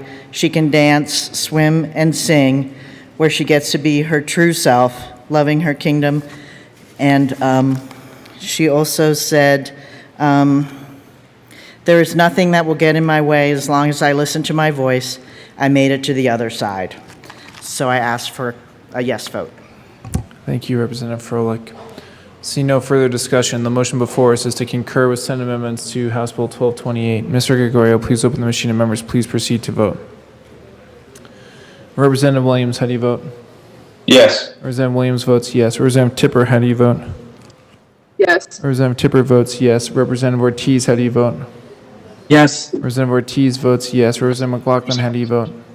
Yes. Representative McLaughlin votes yes. Representative Rich. Please close the machine. With 64 aye votes, 0 no votes, and 1 excuse, a motion to concur with Senate amendments to House Bill 1228 is adopted. Majority Leader Escar. Thank you, Mr. Speaker. I move for the repassage of House Bill 1228 as amended. Motion before us is the repassage of House Bill 1228 is amended. See no further discussion. Mr. Gregorio, please open the machine and members, please proceed to vote. Representative Williams, how do you vote? No. Representative Williams votes no. Representative Tipper, how do you vote? Yes. Representative Tipper votes yes. Representative Ortiz, how do you vote? Yes. Representative Ortiz votes yes. Representative McLaughlin, how do you vote? Yes. Representative McLaughlin votes yes.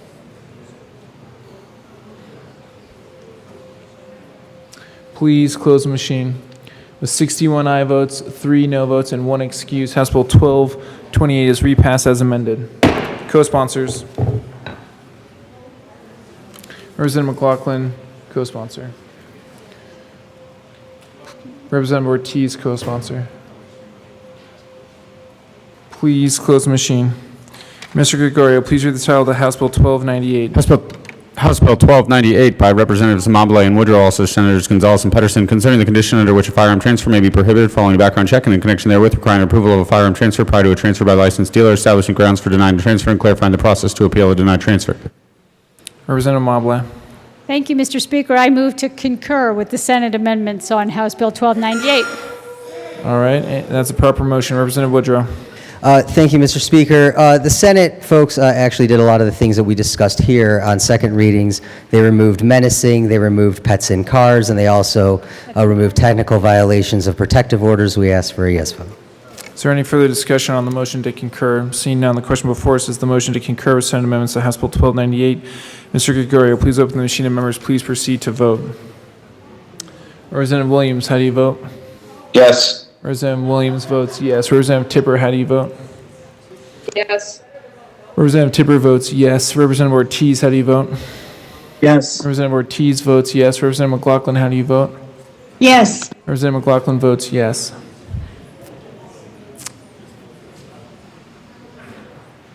Representative Gray, Woodrow,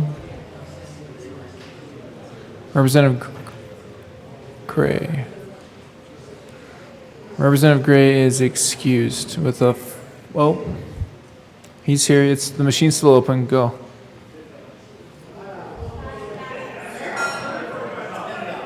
That's a $2 fine. Please close the machine. With 53 aye votes, 11 no votes, and 1 excuse, the motion to concur with Senate amendments to 1298 is adopted. Majority Leader Escar. Thank you, Mr. Speaker. I move for the repassage of House Bill 1298 as amended. Motion before us is the repassage of House Bill 1298 as amended. Seeing no further discussion, Mr. Gregorio, please open the machine and members please proceed to vote. Representative Williams, how do you vote? No. Representative Williams votes no. Representative Tipper, how do you vote? Yes. Representative Tipper votes yes. Representative Ortiz, how do you vote? Yes. Representative Ortiz votes yes. Representative McLaughlin, how do you vote? Yes. Representative McLaughlin votes yes. Please close the machine. With 41 aye votes, 23 no votes, and 1 excuse, House Bill 1298 is repassed as amended. Co-sponsors.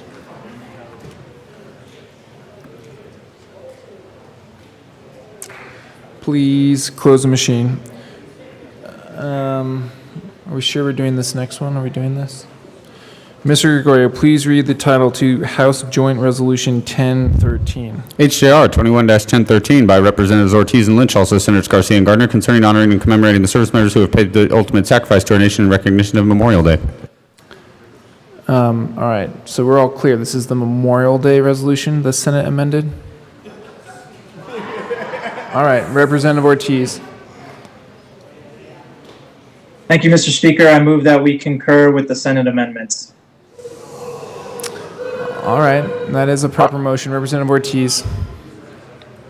Yes, they added an organization that I overlooked with who this resolution is going to, so I urge an aye vote. Okay, any further discussion? All right, no discussion. The question before us is to concur with the Senate amendments to a Memorial Day resolution that we passed, House Joint Resolution 1013. Mr. Gregorio, please open the machine and members please proceed to vote. Representative Williams, how do you vote?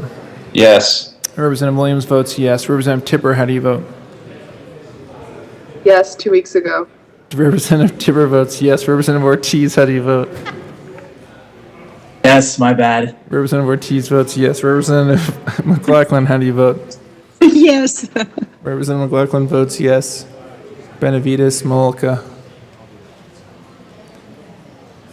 Please close the machine. With 64 aye votes, 0 no votes, and 1 excused, the motion to concur with Senate amendments to House Joint Resolution 1013 is adopted. Majority Leader Escar. Thank you, Mr. Speaker. I move for the repassage of House Joint Resolution 1013 as amended. Can we voice vote this? Any objection to a voice vote? I don't know. We voice voted it before. Any objection to a voice vote? All right. No objection. Yeah, even though we're past Memorial Day. The motion before us is the repassage of House Joint Resolution 1013. All those in favor say aye. Aye. All those opposed, no. The ayes have it. House Joint Resolution 1013 is repassed as amended. Co-sponsors?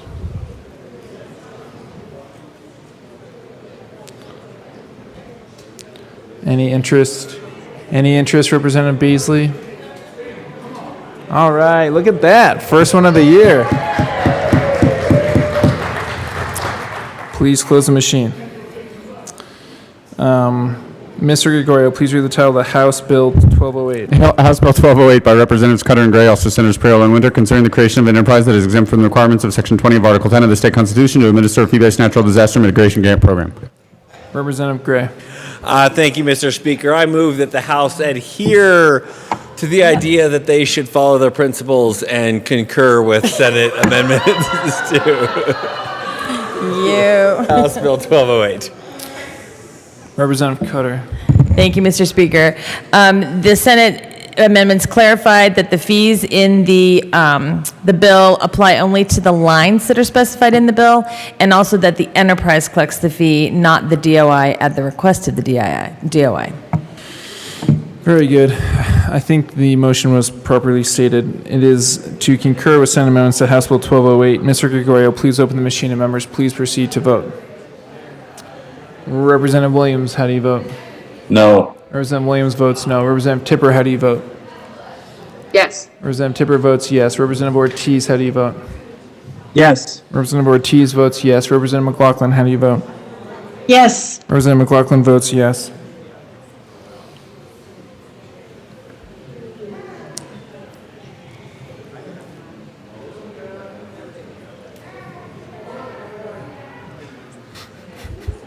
Representative Judah, please close the machine.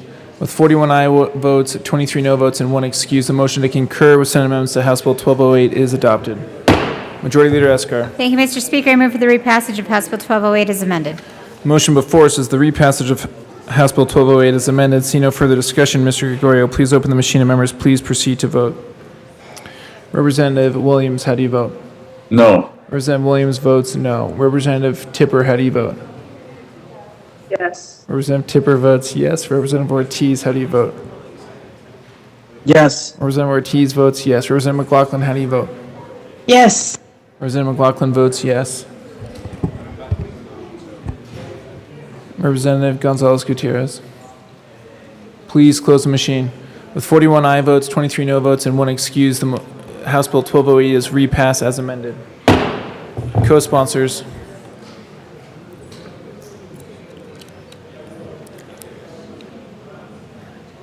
Please close the machine. Mr. Gregorio, please read the title of the House Bill 1105. House Bill 1105 by Representative Kennedy, also Senators Hansen and Priolo, concerning utility customers' financial contributions for low-income utility assistance. Representative Kennedy. Thank you, Mr. Speaker. I move the House concur with Senate amendments on House Bill 1105. That's a proper motion. Representative Kennedy. Thank you, Mr. Speaker. Members, the Senate made some changes to the dates for certain cash fund transfers and also added an opt-out provision. Is there any further discussion? Seeing none, the question before us is to concur with Senate amendments to House Bill 1105. Mr. Gregorio, please open the machine and members, please proceed to vote. Representative Williams, how do you vote? No. Representative Williams votes no. Representative Tipper, how do you vote? Yes. Representative Tipper votes yes. Representative Ortiz, how do you vote? Yes. Representative Ortiz votes yes. Representative McLaughlin, how do you vote? Yes. Representative McLaughlin votes yes.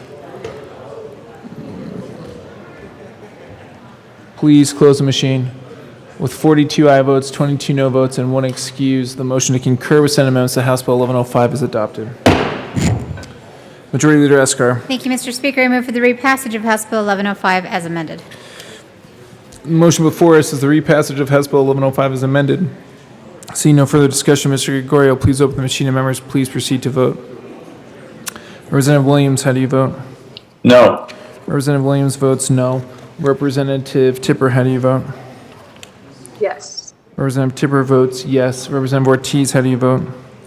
Yes. Representative Ortiz votes yes. Representative McLaughlin, how do you vote? Yes. Representative McLaughlin votes yes. Gray. Sullivan.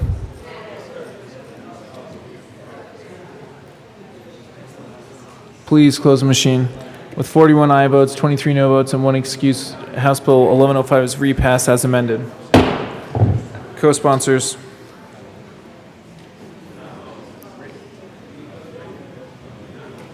Please close the machine. Mr. Gregorio, please read the title of the House Bill 1215. House Bill 1215 by Representatives Holtorf and Ortiz, also Senators Heisey and Lee, concerning the expansion of the Justice Reinvestment Crime Prevention Initiative and in connection therewith creating a small business grant program for justice system of all persons and making an appropriation. Representative Ortiz. Thank you, Mr. Speaker. I move that we concur with the Senate amendments on 1215. The motion is to concur with Senate amendments to House Bill 1215. Representative Holtorf. Thank you, Mr. Speaker. I reluctantly concur as well. Very good. The question before us is to concur with Senate amendments to House Bill 1215. Mr. Gregorio, please open the machine and members please proceed to vote. Representative Williams, how do you vote? No. Representative Williams votes no. Representative Tipper, how do you vote? Yes. Representative Tipper votes yes. Representative Ortiz, how do you vote? Yes. Representative Ortiz votes yes. Representative McLaughlin, how do you vote? Yes. Representative McLaughlin votes yes. Representative Gray, Ricks, Hooton, Froelich. Representative Hooton's excused. Gray.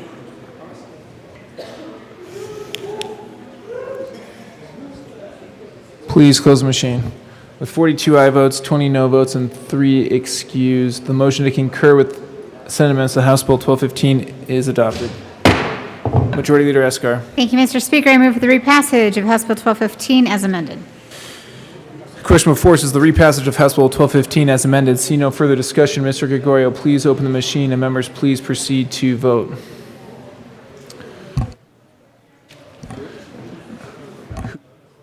Representative Williams, how do you vote? No. Representative Williams votes no. Representative Tipper, how do you vote?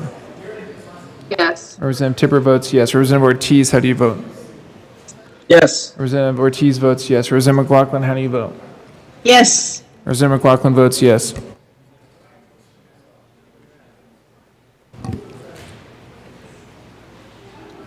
Please close the machine.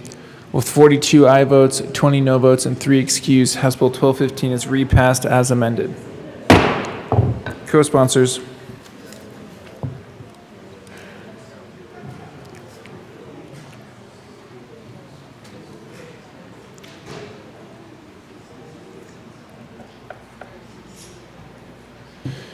Please close the machine. Mr. Gregorio, please read the title of House Bill 1229. House Bill 1229 by Representatives Tatone and Ricks, also Senators Fields, concerning increased protections for unit owners and the governance of unit owners associations under the Colorado Common Interest Ownership Act. Representative Tatone. Thank you, Mr. Speaker. I usually come down here after third reading, but I move to concur with the Senate. Any further discussion? That's a proper motion.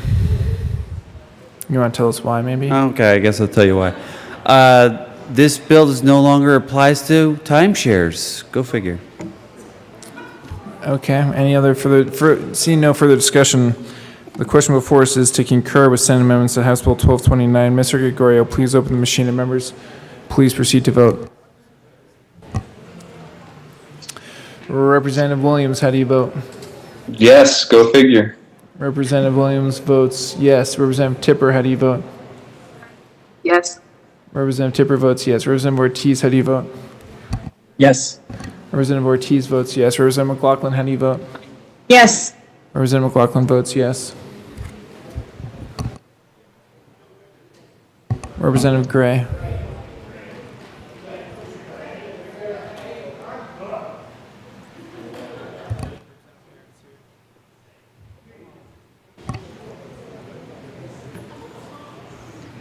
Representative Harrod. Please close the machine. With 52 aye votes, 12 no votes, and 1 excuse, the motion to concur with Senate amendments to House Bill 1229 is adopted. Majority Leader Escar. Thank you, Mr. Speaker. I move for the repassage of House Bill 1229 as amended. Question before us is the repassage of House Bill 1229 as amended. See no further discussion. Mr. Gregorio, please open the machine and members, please proceed to vote.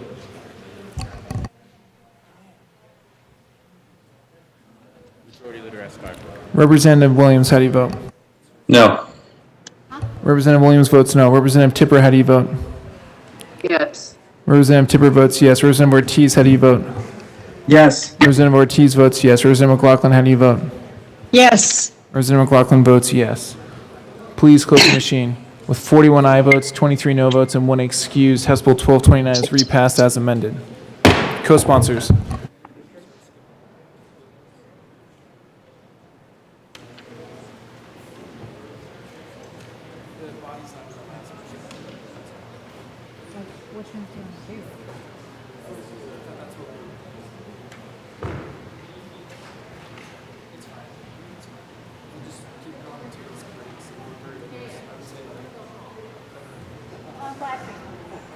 Please close the machine. Mr. Gregorio, please read the title of the House Bill 1303. House Bill 1303 by Representatives Burnett and McLaughlin, also Senator Hansen, concerning measures to limit the global warming potential for certain materials used in public projects and in connection therewith making an appropriation. Representative Burnett. McLaughlin. Sorry, Representative McLaughlin. Welcome. Thank you, Mr. Speaker. We move that the House concur with Senate amendments to House Bill 1303. Very good. Any further discussion? Representative Burnett. Thank you, Mr. Chair. This amendment clarifies if an environmental product definition is not available, that the contractor will substitute an alternative material with an EPD. It also has a technical cleanup, clarifying language and references to specifications. And I have to confess, I wrote the amendment.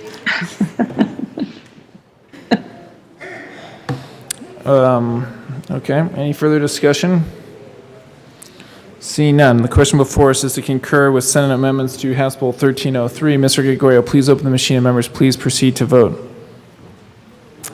Representative Williams, how do you vote? No.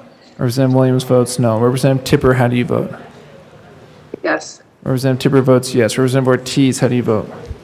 Yes. Representative Ortiz votes yes. Representative McLaughlin, how do you vote? Yes. Representative McLaughlin votes yes. Representative Mollica McKean. Very good. Please close the machine. With 41 aye votes, 23 no votes, and 1 excuse, the motion to concur with Senate amendments to House Bill 1303 is adopted. Majority Leader Escar. Thank you, Mr. Speaker. I move for the repassage of House Bill 1303 as amended. The motion before us is the repassage of House Bill 1303 as amended. Mr. Gregorio, please open the machine and members, please proceed to vote. Representative Williams, how do you vote? No. Representative Williams votes no. Representative Tipper, how do you vote? Yes. Representative Tipper votes yes. Representative Ortiz, how do you vote? Yes. Representative Ortiz votes yes. Representative McLaughlin, how do you vote? Yes. Representative McLaughlin votes yes.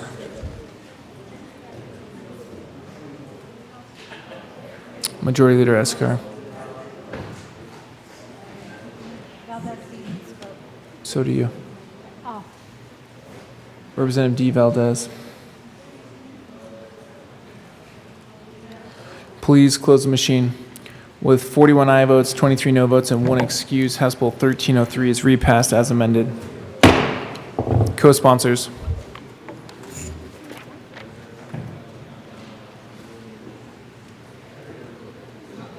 Please close the machine. Majority Leader Escar. Thank you, Mr. Speaker. I move to proceed out of order for the immediate consideration of House Bill 1311.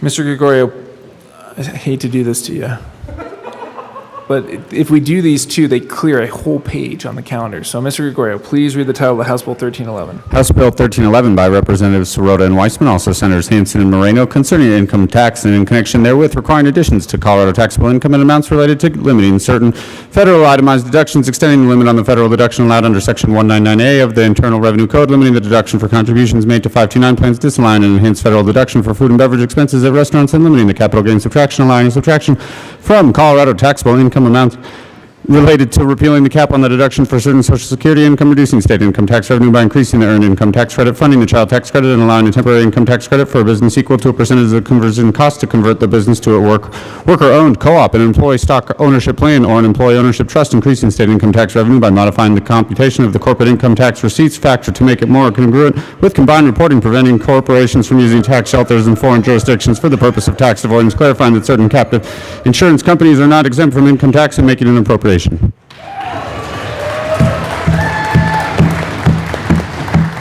Mr. Gregorio.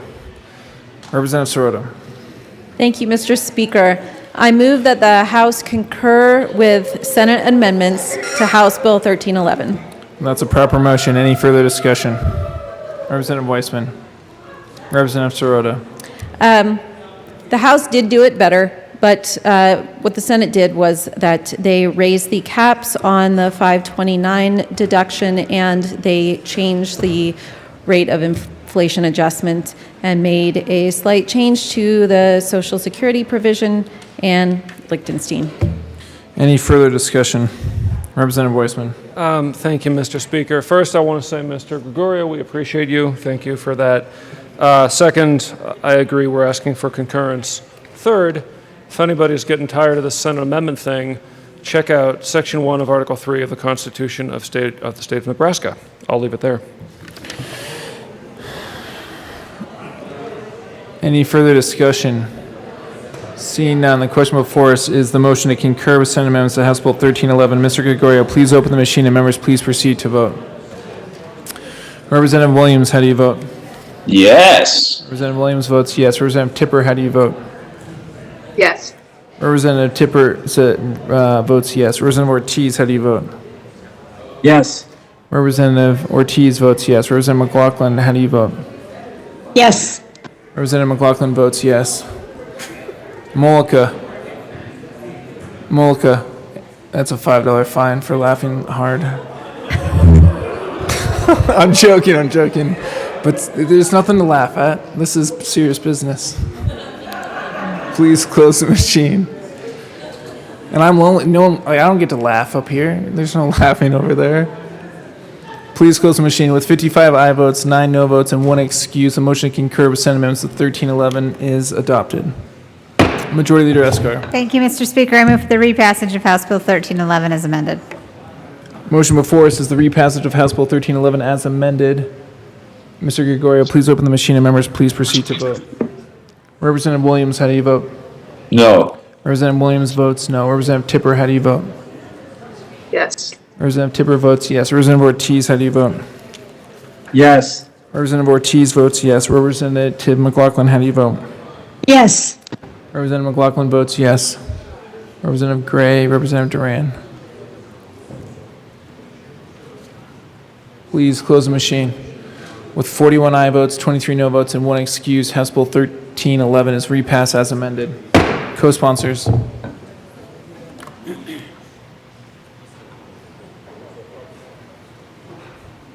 Please close the machine. Mr. Gregorio, here we go. Please read the title of House Bill 1312. House Bill 1312 by Representatives Weissman and Sirota, also Senator Hansen and Moreno, concerning taxation in connection therewith, narrowing the scope of the Home Office Insurance Premium Tax Reduction and the annuities consideration exemption for the insurance premium tax for purposes of the property tax, requiring the actual value of real property to reflect the value of the fee simple estate and requiring personal property to be based on the property's value and use, increasing the person schedule exemption for business personal property tax and reimbursing local governments for lost tax revenue for purposes of the sales and use tax, codifying the definition of tangible personal property, includes digital books and specifying that the tax on sales and purchases of tangible personal property includes amounts charged for mainframe computer access, photocopying and packing and crating, disallowing the sales and tax vendor fee for retails with a substantial amount of taxable sales during the filing period, for the severance tax on oil and gas, requiring the net back deductions used to determine gross income be direct costs actually paid by the taxpayer, phasing out tax credits and exemptions for the severance tax on coal, and making an appropriation.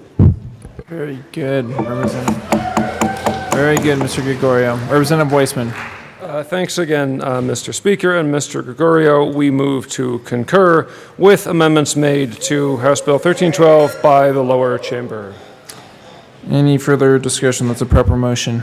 Representative Weissman. Yeah, thank you. To unpack that, basically they did 3 things over there. One was to actually add definitions for some of the items we talked about in the context of sales tax: mainframe computer access, packing and crating, and photocopying. Sponsors leaned in with DOR and came up with workable definitions to address the concern of lack of clarity.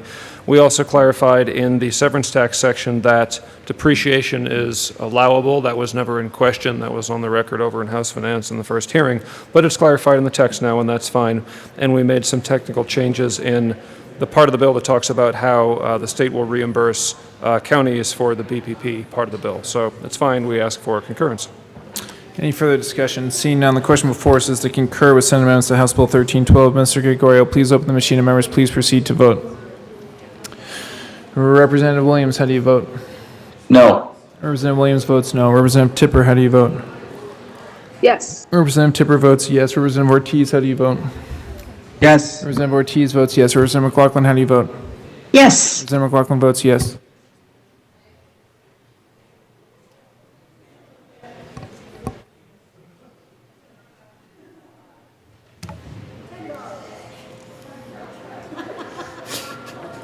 Please close the machine. With 42 aye votes, 22 no votes, and 1 excuse, the motion to concur with Senate amendments to House Bill 1312 is adopted. Majority Leader Escar. Thank you, Mr. Speaker. I move for the repassage of House Bill 1312 as amended. The motion before us is the repassage of House Bill 1312 as amended. See no further discussion. Mr. Gregorio, please open the machine and members, please proceed to vote. Representative Williams, how do you vote? No. Representative Williams votes no. Representative Tipper, how do you vote? Yes. Representative Tipper votes yes. Representative Ortiz, how do you vote? Representative Ortiz votes yes. Representative McLaughlin, how do you vote? Yes. Representative McLaughlin votes yes.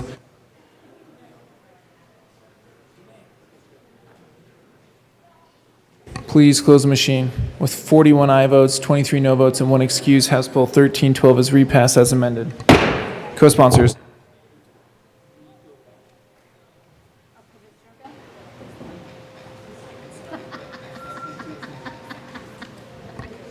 Please close the machine. Majority Leader Escar. Thank you, Mr. Speaker. I move to proceed out of order for immediate consideration of House Bill 1304, back on the top of page 11. Very good. Mr. Gregorio, please read the title of the House Bill 1304. House Bill 1304 by Representatives Sirota and Garnett, also Senators Fenberg and Buckner, concerning measures to establish a unified early childhood system in Colorado in connection therewith, created in the Department of Early Childhood and making an appropriation. Representative Sirota. Thank you, Mr. Speaker. I move that the House concur with Senate amendments to House Bill 1304. That is a proper motion. Would you like to explain why? Yes, Mr. Speaker. The Senate added a couple small amendments that led to a unanimous 35-0 vote in the Senate with 31 co-sponsors.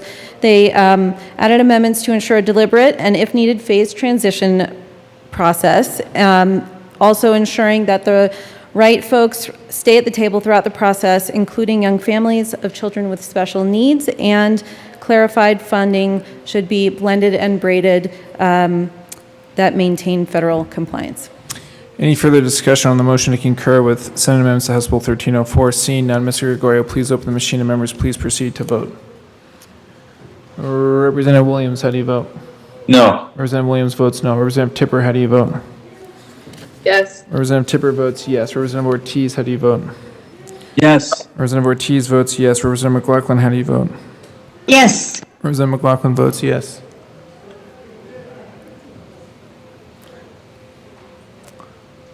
Please close the machine. 45 aye votes, 19 no votes, and 1 excuse. The motion to concur with Senate amendments to House Bill 1304 is adopted. Majority Leader Escar. Thank you, Mr. Speaker. I move for the repassage of House Bill 1304 as amended. Motion before us is the repassage of House Bill 1304 as amended. See no further discussion. Mr. Gregorio, please open the machine and members, please proceed to vote. Representative Williams, how do you vote? No. Representative Williams votes no. Representative Tipper, how do you vote? Yes. Representative Tipper votes yes. Representative Ortiz, how do you vote? Yes. Representative Ortiz votes yes. Representative McLaughlin, how do you vote? Yes. Representative McLaughlin votes yes. Please close the machine. 45 aye votes, 19 no votes, and 1 excuse. House Bill 1304 is repassed as amended. Co-sponsors.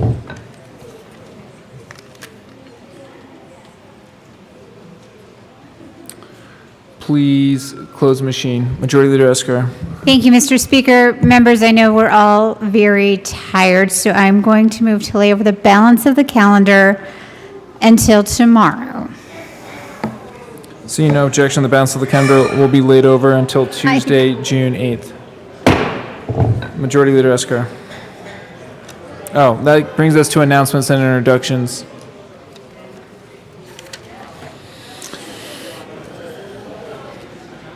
Conference committee reports. First report of the first conference committee on Senate Bill Conference 21. committee reports will be printed in the journal. Message from the Senate. Mr. Speaker, the Message Senate from the adopted. Senate will be buried in the journal. Message from the reviser. We herewith Message from the transmit. reviser will be printed in the journal. Further announcements and introductions. Representative Pelton. Thank you, Mr. Speaker.